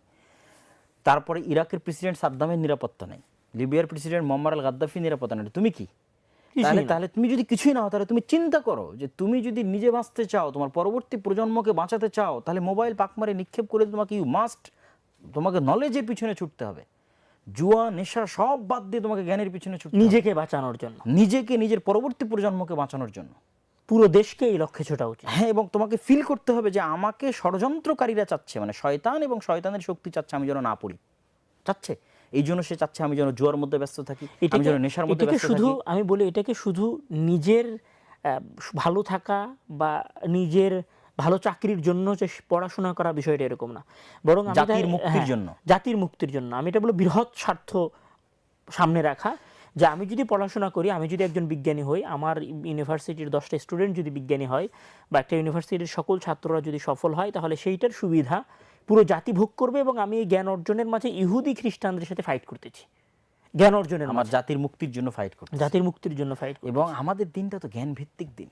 ইকরা বিসমি রাব্বিকাল্লাযী খালাক, ইকরা কুল হাল ইস্তাবিল্লাযীনা ইয়ালামুনা ওয়াল্লাযীনা লা পুরোটাই জ্ঞানের উপর। সেই জ্ঞান ভিত্তিক দিনের অনুসারীরা আজকে কিভাবে জ্ঞান বিমুখ হয়ে গেছে, খুব আফসোস হয়। না, শুধু আমাদের শুধু কোরআন নয়, আমরা যদি আন্দালুসে যাই, আমরা যদি বাগদাদে যাই, দারুল হিকমায় যাই, সভ্যতার সৃষ্টি তো মুসলমানদের, আধুনিক সভ্যতার সৃষ্টি। এবং জ্ঞান বিজ্ঞানের যে মহান চর্চা, এটা তো আসলে মুসলমানদের কাছেই ছিল, এবং পুরো পৃথিবী শাসন করার পেছনে তাদের যে মূল কলকাঠিগুলো ছিল, মূল সরঞ্জামাদিগুলো ছিল, এগুলো তো আসলে জ্ঞানই ছিল। আমি মনে করি যে আমরা টপিকেই আছি, তো ডিস্ট্রাকশনের বিষয়ে আমি আরেকটা জিনিস বলছিলাম। একটা হচ্ছে যে ডিস্ট্রাকশন থেকে দূরে রাখার জন্য পড়ার অভ্যাস তৈরি করতে হবে, যেটা সামারি কথা ছিল আর কি, যে পিতামাতা যেন ফোন ইউজ করার অভ্যস্ত না হয়, তারা যেন পড়ায় অভ্যস্ত হয়। ডিস্ট্রাকশন 18 বছর বয়স যাদের বেশি হয়ে গেছে তারা তাদের ডিস্ট্রাকশন কমানোর জন্য আমার পরামর্শ, আমি যেটা ফলো করি সেটা হচ্ছে যে ঘুমানোর পর থেকে না একটা নির্দিষ্ট সময় পর্যন্ত ফোনে হাত দেওয়া যাবে না। পৃথিবীতে আর্জেন্ট অ্যান্ড ইম্পর্টেন্টের মধ্যে পার্থক্য বুঝতে হবে যে কোনটা আর্জেন্ট এবং কোনটা ইম্পর্টেন্ট। আপনার ফোনে কল আসতেছে, এটা আর্জেন্ট কিন্তু এটা অত ইম্পর্টেন্ট নয়। কিন্তু আপনি 50 বছর পর কি অর্জন করতে চান, এটা আপনার important। ছেলে মেয়েকে কি শেখাতে চান সেটা ইম্পর্টেন্ট। ইম্পর্টেন্ট। আপনি জান্নাতে যেতে চান এটা ইম্পর্টেন্ট। তাহলে আপনার ওই ইম্পর্টেন্ট রাস্তায় বাধা দিচ্ছে কি সাময়িক আর্জেন্ট কাজগুলো। অতএব ঘুম থেকে ওঠার পর নির্দিষ্ট সময়, সকাল 7টা পর্যন্ত হোক, 8টা পর্যন্ত হোক, 9টা পর্যন্ত হোক, আপনি ফোনে হাত দিন না। আপনি সালাতে যান, ফজরের সালাতের জন্য উঠেন। রাসূল সাল্লাল্লাহু আলাইহি ওয়াসাল্লামের যে লাইফ স্টাইল সেটা যদি ফলো করে ফজরের সালাত, প্রফেটিক লাইফস্টাইল, ফজরের সালাত থেকে এসে আপনি ফোনে হাত না দিয়ে যদি কোরআন তেলাওয়াত করেন, কোরআন তেলাওয়াত করে যদি আর নিজে কিছু পড়েন, ছেলে মেয়েকে যদি কিছু পড়ান, দিয়ে আপনি একটা সময় পর ফোনে হাত দেন, ঠিক ঘুমানোর পূর্বের 1-1.5 ঘন্টা আপনি ফোন থেকে দূরে থাকেন। ফোন থেকে দূরে থাকেন। তাহলে হবে কি আপনার মধ্যে স্বাভাবিকতা কাজ করবে। না হলে যদি ফোনের মধ্যে আপনি ডুবে থাকেন আপনি অস্বাভাবিক হয়ে যাবেন, মানুষের মধ্যে আর থাকবেন না। এটা একটা। এবং দ্বিতীয়ত 5 ওয়াক্ত সালাতকে নিজের জীবনের সবচেয়ে জরুরি কর্তব্য হিসেবে যদি আমরা গ্রহণ করি তাহলে 5 ওয়াক্ত সালাত আমরা যতবারই ডিস্ট্রাক্টেড হব ততবারই সে ফোকাস করবে, ফোকাস মানে সেটা একটা রুটিন মাফিক লাইফ লিড করাতে বাধ্য করে। হ্যাঁ, বাধ্য করে। এবং ডিস্ট্রাকশনের মধ্যে যেমন আমি ধরো খেলায় ব্যস্ত হয়ে গেছি, অথবা খেলা দেখছি, অথবা দেখা যাচ্ছে ফেসবুক দেখছি, কোনো একজন মানুষের গল্প করতেছে, কিন্তু সে এই বিষয়ে শতভাগ একমত যে আমাকে সালাত আদায় করতেই হবে। তাহলে এখন যখন জোহরের আজান হয়ে গেল, সে এখন মুছতে যাবে, উজু করবে, তাহলে সে কিন্তু ফোকাসের দিকে চিন্তা করার সুযোগ পেলে যে না আমি তখন কী করছিলাম, এর আমি তখন সময় নষ্ট করছিলাম, একটা চিন্তা সময় করার একটা গ্যাপিং সে গেল, সুযোগ পেল। সুযোগ পেল। তো এই জন্য 5 ওয়াক্ত সালাতকে মনে করতে হবে যে আমার জান্নাতের জন্য, আমার দুনিয়ার জন্য, আমার সাকসেসফুল লাইফের জন্য, ডিস্ট্রাকশন কমানোর জন্য, প্রোডাক্টিভিটি বাড়ানোর জন্য সবচেয়ে বড় অস্ত্র রুটিন লাইফ পরিচালনা করার জন্য। আমি তোমার এই কথার সাথে শতভাগ একমত এবং এই কথাগুলো অনেক আমি গুরুত্বপূর্ণ মনে করতেছি সার্বিকভাবে সবার জন্য। কিন্তু আমি যেহেতু লক্ষ্য লেখার কথাই ছিলাম, ওইখানে আমি আরও একটা কথা বলবো ছাত্রদের জন্য যে লক্ষ্য লেখার ক্ষেত্রে আমরা অনেক সময় নিজের উপর অনেক কিছু চাপিয়ে নিই যে আজকে বিকেলে এতক্ষণ পড়বো, মাগরিবের পরে এতক্ষণ পড়বো। তখন এমন হয়ে যায় যে রুটিন আমার একদিনও ফলো করা হয় না, কারণ আমি অনেক কঠিন রুটিন বানিয়ে ফেলেছি। ফ্লেক্সিবল রুটিন বানানো উচিত। তখন এই জন্য রুটিনের জন্য সর্বপ্রথম হচ্ছে এমন রুটিন হতে হবে যেটা অ্যাচিভেবল, যেটাকে অর্জন করা যাবে, যেটা দৃশ্যমান হবে এবং যেটা শর্ট টাইমের লক্ষ্য হতে হবে এবং অ্যাচিভেবল, এবং সেটাকে মেজারেবল হতে হবে, সেটাকে গণনা করা যাবে। প্রতিদিন ডায়েরি লেখার অভ্যাস তৈরি করতে হবে। এই লক্ষ্যর ক্ষেত্রে এটা অনেক গুরুত্বপূর্ণ। আমি এক সপ্তাহে এক সপ্তাহে আপনার 500 পৃষ্ঠা পড়ার দরকার নাই, 200 পৃষ্ঠা পড়ার দরকার নাই, আপনি অন্তত এক সপ্তাহে 50 পৃষ্ঠা পড়েন, কিন্তু পড়ার যে অভ্যাস সেইটা আপনার ভেতরে কন্টিনিউ থাকবে। তো আমি মনে করি যে লক্ষ্য লেখা অতীব জরুরি। বড় লক্ষ্যর পাশাপাশি মাসিক ছোট ছোট লক্ষ্য। এখানে আমি একটা বই পড়েছিলাম, সেটা হচ্ছে যে 12 উইকস ইয়ার, সম্ভবত এরকম 12 উইকস ইয়ার এরকম একটা বই ছিল, মানে 12 সপ্তাহের বছর এরকম একটা বই ছিল। তো উনি ওই বইয়ের মধ্যে এই কথাগুলো বলেছেন এবং অ্যাটমিক হ্যাবিটসের মধ্যে লেখক এই যে লক্ষ্য নির্ধারণ করার এই বিষয়গুলো উনি আলোচনা করেছেন। তো আমার কাছে এই কথাগুলো অনেক গুরুত্বপূর্ণ মনে হয়েছে এবং সাথে সাথে আমি মনে করি যে লক্ষ্যটাই ছাত্রদেরকে ডিস্ট্রাকশন থেকে অনেক সময় বাঁচিয়ে থাকতে সহযোগিতা করে। এবং এখানে আমার ধারণা যে হয়তো অনেক আবাসিকের স্টুডেন্ট আছে বা অনেক ইউনিভার্সিটির স্টুডেন্ট আছে, অনেক সময় কি হয় আমি রুটিন বানিয়েছি কিন্তু আমি ফলো করতে পারিনি। তা আমি এখানে সর্বপ্রথম যেটা বলবো যে আপনি রুটিন কেন ফলো করতে পারেননি এই কারণটা আপনি খোঁজেন। আপনার যেই বন্ধু আপনার আসরের পরে পড়ার কথা ছিল 1 ঘন্টা, আপনার যেই বন্ধু আপনাকে আসরের পরে ডেকেছে আপনি তার কাছ থেকে দূরে থাকা শুরু করেন, মানে অ্যানালাইসিস করা যে কে আমার লক্ষ্য থেকে বাধা দিল, মানে কে আমাকে পড়তে বাধা দিল। ওকে, আপনার মনে হতে পারে আমার বন্ধু, আমার ফ্রেন্ড হাসিবের সাথে কথা বলা আমার অনেক দরকার, ঠিক আছে, অনেক দরকার, তার সাথে যদি আমি না যাই তাহলে সে মন খারাপ করবে, তার কাছেও আমি না যাই। তাহলে আপনি কি করেন, আপনার রুটিনে 1 ঘন্টা পড়া ছিল, আপনি ওইটাকে কমিয়ে আধা ঘন্টা করেন, কিন্তু আপনি রুটিনটা ফলো করে তারপরে আপনি অন্য কাজের জন্য যান। এবং যেগুলো আপনার ডিস্ট্রাকশান সেগুলো সব কিছু থেকে বেঁচে থাকার চেষ্টা করেন। যদি আপনার ফ্রেন্ড সার্কেল আপনার ডিস্ট্রাকশান হয় তাহলে সেখানে আগে নিয়মিত যেতেন, এখন সপ্তাহে 2 দিন যান। যদি আপনার মোবাইল আপনার ডিস্ট্রাকশান হয় তাহলে আপনি মোবাইল আগে 10 ঘন্টা ইউজ করতেন, সেটা কমায় 5 ঘন্টা ইউজ করেন। যদি আপনার আপনার আর কেউ আশেপাশের আর কেউ যদি আপনার এবং আমি ডিস্ট্রাকশন, মনে করি যে এগুলো সবগুলোকে শয়তান মনে করা উচিত, সবগুলোকে শয়তান মনে করা উচিত, এবং শয়তান মনে করে ফাইট করা উচিত। শয়তান মনে করে ফাইট করা মোবাইল শয়তান, যে বন্ধু পড়াতে দূরে সরে নিয়ে যাচ্ছে এখানে সে শুধু শয়তান। আসলে শয়তান শয়তান মনে করা না, বাস্তবেই তো শয়তান। আল্লামা ইবনুল কাইয়িম যেভাবে তুলে ধরেছে তার ইগাসাতুল লাহফান বইয়ের মধ্যে, তাতে বাস্তবিক শয়তান। বাস্তবিক শয়তান না, এখানে তো মহান আল্লাহ তাআলা পবিত্র কোরআনের মধ্যে বলছে আল্লাযী ইউওয়াসবিসু ফি সুদুরিন নাস মিনাল জিন্নাতি ওয়ান নাস, মানে মানুষকে আরো মানুষ শায়াতিন আল ইনসি ওয়াল জিন, শায়াতিন আল ইনসি ওয়াল জিন, মানুষকে ওয়াসওয়াসা দেয় মানুষও এবং জিনও, শয়তানও। তাহলে যেই মানুষ আপনাকে আপনার রুটিনের উপর থাকতে দিচ্ছে না, আপনি তাকে বাস্তবে মাহমুদ কল্পনা করলেও আপনি তাকে একজন শয়তান কল্পনা করুন। এবং যেই না ফোন এবং না বলতে সাহস করা উচিত। না বলতে সাহস করেন, এবং যেই ফোন আপনাকে আপনার পড়াশোনা থেকে অনুৎসাহিত করতেছে, ভিডিও দেখতে বাধ্য করতেছে, আপনি ওই ফোনকে মোবাইল না, ওইটা আইফোন না, আপনি এটাকে বলেন তুমি শয়তান, এটা বলতে শেখেন। মানে তাকে আল্লাহ তাআলা বলছে যে ইন্নাহু লাকুম আদুউম মুবিন, সে তোমাদের প্রকাশ্য শত্রু। কোরআনের মধ্যে অসংখ্য জায়গায় মহান আল্লাহ তাআলা শয়তানের কথা বলেছেন। তো মহান আল্লাহ তাআলা বারবার কেন শয়তানের কথা বলছেন? শয়তান তো শুধু আমাদের শত্রু না, আমরা যদি ইহুদিও হই, আমরা যদি নাসারাও হই, আমাদের পিতামাতা আদম আলাইহিস সালাম, তারাও সবার পিতামাতা আদম আলাইহিস সালাম। তো আদম আলাইহিস সালামের শত্রু কে ছিল? শয়তান। আমরা এখনো আমি যদি ঢাকা ইউনিভার্সিটির স্টুডেন্টদের বলি তুমি তোমার চাচার সাথে কথা বলো না কেন, তো বলবো আমার বাবার শত্রু, আমার বাবার সাথে ওর ঝামেলা আছে। ওকে, তোমার বাবার সাথে তার ঝামেলা আছে, কিন্তু তোমার বাবার বাবা আদম আলাইহিস সালামের সাথে তো শয়তানের ঝামেলা আছে। তো তোমার সবচেয়ে বড় ফাইট কার সাথে হওয়া উচিত? শয়তানের সাথে হওয়া উচিত।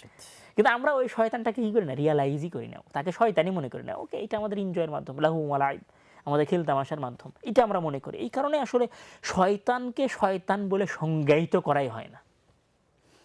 শয়তানকে স্টুডেন্টদের সবার আগে কাজগুলোকেও শয়তান হিসেবে সংজ্ঞায়িত করা হয়, অথচ এগুলো বাস্তবে শয়তানেরই কাজ। বাস্তবে শয়তানের কাজ। এজন্য স্টুডেন্টদের জন্য যেমন লক্ষ্য নির্ধারণ করা জরুরি, যেমন ইলমের গুরুত্ব জানা জরুরি, যেমন বহির্বিশ্বে ইলমের যে প্রতিযোগিতা চলছে সেটা জানা জরুরি, তার সাথে সাথে জাতিগত হিসেবে আমাদের উন্নয়ন জরুরি।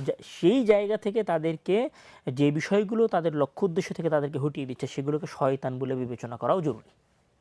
যতক্ষণ পর্যন্ত সে শয়তান বলে বিবেচনা না করতেছে, প্রকৃত শত্রু মানুষের যেমন বন্ধু চেনা উচিত, বন্ধু চেনার আগেও মানুষের প্রকৃত শত্রু চেনা উচিত। শত্রু না চিনলে ফাইট করবো কার সাথে?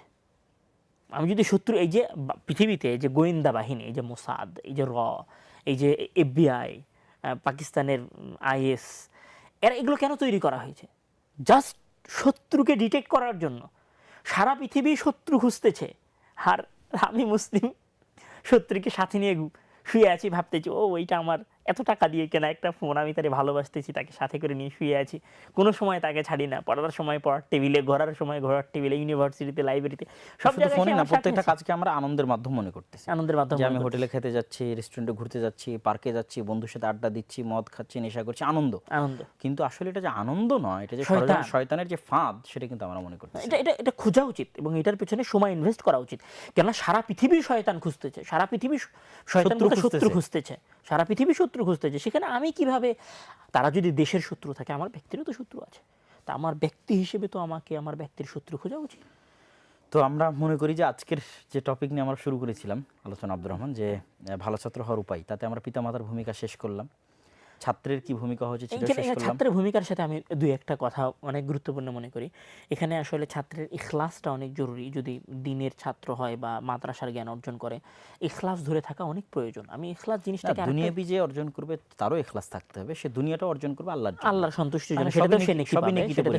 আমি ইখলাসের ক্ষেত্রে একটা কথা বলবো, এখানে হয়তো ছোট স্টুডেন্টদের সাথে এটা বেশি হয়, যে আমাদের যখন ছোট ভাই বা ছোট বোন যখন মাদ্রাসায় আসে বা বাসা থেকে যখন প্রতিষ্ঠানে আসে, তখন সে প্রতিষ্ঠানে আসাটাকে একটা বিরক্তিকর বিষয় মনে করে, মানে একটা ডিসগাস্টিং একটা বিষয় মনে করে। তো আসলে এখান থেকে তার ব্রেন তথ্য নেয় যে সে এখন যে কাজটা করতে যাইতেছে সেটা তার ভালো লাগার বিষয় না।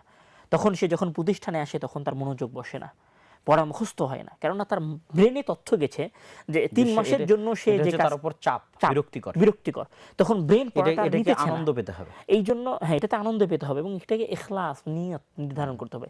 এই যে নিয়তটা যখন থাকছে না, জ্ঞান অর্জন করা, দিনের বড় আলেম হওয়া, লক্ষ্য থাকা, খেদমত করা, বাপ মা জোর করে মাদ্রাসায় পাঠাতে তাই আসছে, এটা না হয় নিজের মধ্যে নিয়ত তৈরি হওয়া উচিত। নিজের মধ্যে নিয়ত তৈরি হওয়া। গুরুত্বপূর্ণ কথা ছুটে গেছে যে বাচ্চাদেরকে ছোটবেলা থেকে নবীদের জীবনী, সাহাবীদের জীবনী, আলেম ওলামাদের জীবনী পড়ানো উচিত, এগুলো পড়ানো এবং শোনানো উচিত। তাহলে হবে কি, বাই ডিফল্ট তার মধ্যে নিয়ত তৈরি হবে যে সে এরকম হতে চায়, নাহলে জোর করে তাকে মাদ্রাসায় পাঠিয়ে দিলেন, তার নিয়ত নাই, তাহলে তো কাজ হবে না।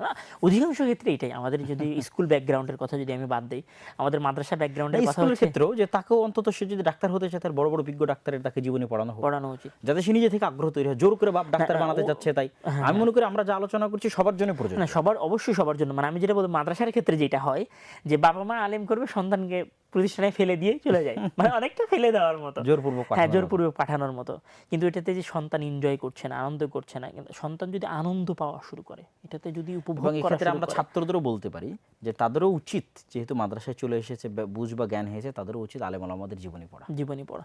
এক্ষেত্রে আব্দুর রহমান বিন আবু হাতেম আর রাজি রাহিমাহুল্লাহ, ওনাদের যে এবং আমি হিস্টোরিক্যাল লাইফ, এবং আমি নিজেও প্রচুর আলেম ওলামার জীবনী পড়েছি এবং আলেম ওলামার জীবনী থেকে অনেক অনুপ্রাণিত হয়েছে, অসংখ্য আলেম ওলামার জীবনী পড়েছি। তুমি লাস্ট সময়ে ওই যে কি যেন ওনার নাম, আল্লামা তাকি উসমানীর বাবার জীবনী পড়তেছিল এবং সেটা বারবার আল্লামা তাকি উসমানীর জীবনী পড়তেছিল, আল্লামা তাকি উসমানীর জীবনী পড়তেছিল এবং বারবার এটা বলতেছিল যে ওনারা কিভাবে ফাইট করেছে, মানে কিভাবে একটা ভারত থেকে হিজরত করে পাকিস্তানের মতো একটা গরিব ফকির মিসকিন দেশে গেছে, কিভাবে ফাইট করেছে সেগুলো পড়ছিলাম। এটা ইন্সপায়ারিং। এটা তুমি বারবার বলছিলে যে এইভাবে এরকম হয়েছে, এইভাবে এরকম হয়েছে, এইভাবে এরকম হয়েছে। তো এরকম কিন্তু আমাদের সালাফে সালেহিনের সাথেও ঘটেছে। ইমাম মালিক, ইমাম বুখারী, ইমাম আহমদ ইবনে হাম্বল রাহিমাহুল্লাহ, আব্দুর রহমান বিন আবু হাতিম আর রাজি ভারত উপমহাদেশের যত আহলে হাদিস আলেম আছে তাদের সবার জীবনী আমার একবার করে পড়া আছে, মাশাআল্লাহ। এবং ভারত উপমহাদেশের যত হানাফি আলেম ওলামা আছে তাদের জীবনী পড়া আছে। আর এমনি যত আলেম ওলামা অতীতে গেছে তাদের তো এটাই মানুষকে আসলে আলেম ওলামার জীবনী মানুষকে, আচ্ছা, জীবনী যে প্রভাবিত করে তার একটা সবচেয়ে বড় কথা বলি যে মহান আল্লাহ তাআলা পবিত্র কোরআনের মধ্যে নবী রাসূলের জীবনী উল্লেখ করেছেন কার জন্য? মুহাম্মদ সাল্লাল্লাহু আলাইহি ওয়াসাল্লামের জন্য, উম্মতে মুহাম্মাদের জন্য। এবং অনেক জায়গায় মুহাম্মদ সাল্লাল্লাহু আলাইহি ওয়াসাল্লামকে উনি নির্দিষ্ট করে ফেলেছেন যে দেখো তোমার আগের নবীর এই অবস্থা ছিল, মানে মুসার এই অবস্থা ছিল, ঈসা আলাইহিস সালামের এই অবস্থা ছিল, মানে কিতাবে মারইয়াম ইনতাবাজাত মিন আহলিহা মাকানান শারকিয়্যা, এই নবী আপনি স্মরণ করুন মারইয়ামের কথা। আল্লাহ তাআলা ওয়াজকুর বলেছে, বারবার অনেক জায়গায় ওয়াজকুর বলেছে। তো এখানে আল্লাহ তাআলা কোরআনের অসংখ্য আয়াত আছে নবীদের ঘটনা। তাহলে জীবনী অবশ্যই গুরুত্বপূর্ণ। জীবনী যদি মুহাম্মদ সাল্লাল্লাহু আলাইহি ওয়াসাল্লামের জন্য গুরুত্বপূর্ণ হয়, উম্মতে মুহাম্মাদের জন্য গুরুত্বপূর্ণ হয়, আমাদের মতো ছাত্রদের জন্য অবশ্যই জীবনী গুরুত্বপূর্ণ। এবং আমাদের মুহাম্মদ সাল্লাল্লাহু আলাইহি ওয়াসাল্লামের জীবনীও আমাদের পড়া উচিত। এবং আমি শুধু জীবনী পড়া না, রাসূল সাল্লাল্লাহু আলাইহি ওয়াসাল্লাম যে ফাইটটা করেছেন, আসলে আমি যদি একজন আদর্শবান মানুষ হতে চাই, আমি তো রাসূল সাল্লাল্লাহু আলাইহি ওয়াসাল্লামের জীবনীকে নেগলেক্ট করতে পারি না। এবং মূল ফাইটটা তো ওখানেই শেখার।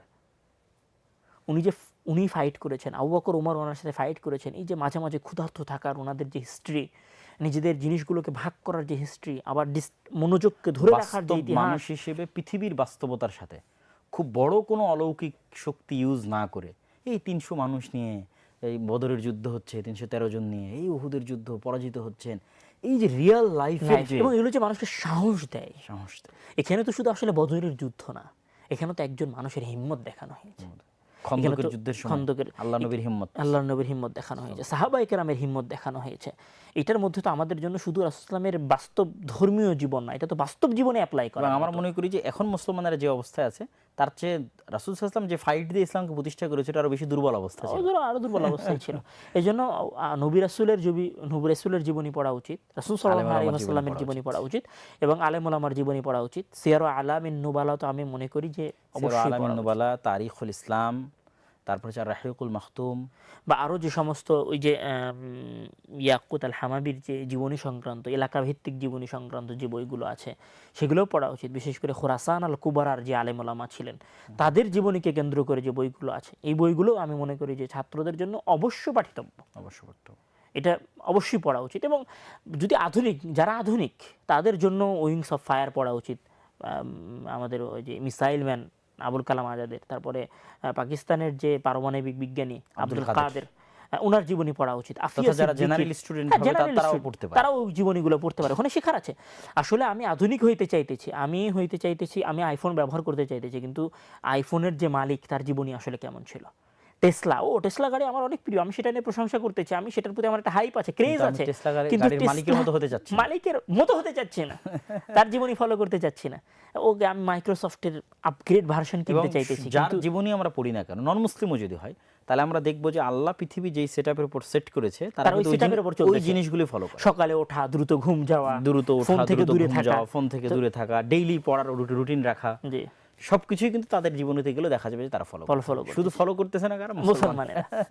এরা ফলো না করেই মনে করতেছে যে মানে আসলে কি মুসলমানেরা লেবাস, ড্রেস আপ, এবং শো আপের মাধ্যমে ইহুদি খ্রিস্টানদের মতো হতে চায়। কিন্তু আসলে তো শো আপের মাধ্যমে ইহুদি খ্রিস্টান হওয়া যায় না। আপনি আপনি যেটা দেখছেন সেটা তো আপনার, এটা হচ্ছে বাহিরের দৃশ্য। যেটা আমরা দেখতে পাচ্ছি ইউরোপ আমেরিকার কি দৃশ্য দেখতে পাচ্ছি, যেমন নিউ ইয়র্ক সিটি সার্চ দিলে কি আসবে, উলঙ্গ নর নারী, গান বাজনা, বাদ্যযন্ত্র। কিন্তু নিউ ইয়র্ক সিটির ভেতরের দৃশ্য কি? এখানে তো বিশাল প্রতিযোগিতা চলতেছে। এখানে শিক্ষার্থী আছে, স্টুডেন্ট আছে, গবেষক আছে, সায়েন্টিস্ট আছে। সিলিকন ভ্যালি আমি সব জায়গাতেই পর্দার পিছনের দৃশ্য আছে। যেমন আমি যদি বলি ইউটিউব সার্চ দিলে কি আসবে, মুভির আসবে, নাটক আসবে, নর্মালি রিলস আসবে। কিন্তু ইউটিউবের পেছনে যে অনেক জ্ঞানের ভান্ডার আছে সেটিকে আমরা কেউ দেখি, ওটা আমরা ফলো করি না। আমরা ইউটিউবে যে কাটিং দেখতেছি সেইটা, ওই শাহরুখ খানের যে স্টাইল দেখতেছি সেটা কপি মারতেছি। কোন একজন গায়ক আছে আমেরিকার, তার একটা স্টাইল কপি করতেছি। কিন্তু ওই গায়কের পেছনে যে সায়েন্টিস্ট আছে, যে বিজ্ঞানী আছে, যে মোবাইল নির্মাতা আছে, মোবাইলের পেছনের যে বিজ্ঞানী আছে, টেসলা কোম্পানির যে বিজ্ঞানীগুলো আছে, মোবাইল এবং কম্পিউটার যে চিপ তৈরি হয়, তার একমাত্র পৃথিবীর দুটো কোম্পানি, এনভিডিয়া আর হচ্ছে ইন্টেল, আমেরিকান দুটো কোম্পানি তৈরি করে, আর পৃথিবীর কেউ ওই মানের তৈরি করে না। এবং সেটা নিয়ে আমাদের কোনো চিন্তা ভাবনাও নাই। তাই মনে করি যে পিছনের দৃশ্যগুলো আমাদের ছাত্রদেরকে দেখা উচিত, এবং এটা মনে করা উচিত যে সারা পৃথিবীর সাথে ফাইট করতেছি। মনে করি অনেক সময় হলো, হ্যাঁ মনে হয় আজানও হয়ে গেছে, সম্ভবত এশারা আজান হয়ে গেছে। তা আজকের মতো ভালো ছাত্রর উপায় হওয়ার বিষয়ে আমরা পিতামাতার ভূমিকা আলোচনা করলাম, ছাত্রদের ভূমিকা কী হওয়া উচিত সেটা আলোচনা করলাম, তারা মনোযোগ কীভাবে ধরে রাখতে পারবে, ডিস্ট্রাকশন দূর করে সেটা আলোচনা করলাম। প্রতিষ্ঠান কেন্দ্রিক আর কোনো কথা আছে কিনা, যে প্রতিষ্ঠান বা শিক্ষকের কোনো দায়িত্ব বা কিছু না থাকলে আমরা শেষের দিকে চলে যাই। শিক্ষকের ক্ষেত্রে হয়তো ছোট্ট একটা কথা বলা যেতে পারে যে শিক্ষককে ছাত্রকে শুধু জাস্ট ছাত্র মনে করা উচিত না, এটা তার সন্তান। সে তার সন্তানকে যেভাবে গুরুত্ব দেয়, ছাত্রকেও ঠিক সেইভাবে গুরুত্ব দেওয়া উচিত। শিক্ষকেরা হচ্ছেন মালি, আর ছাত্ররা হচ্ছে ওই বাগানের ছোট ছোট ফুল বৃক্ষ। এটাকে যদি সে জাস্ট শাসন করা, জাস্ট ধমক দেয়া বা জাস্ট বেখেয়ালের মাধ্যমে ক্লাসে পড়ায়া শেষ করতে চায়, তাহলে ছাত্র গড়ে উঠবে না।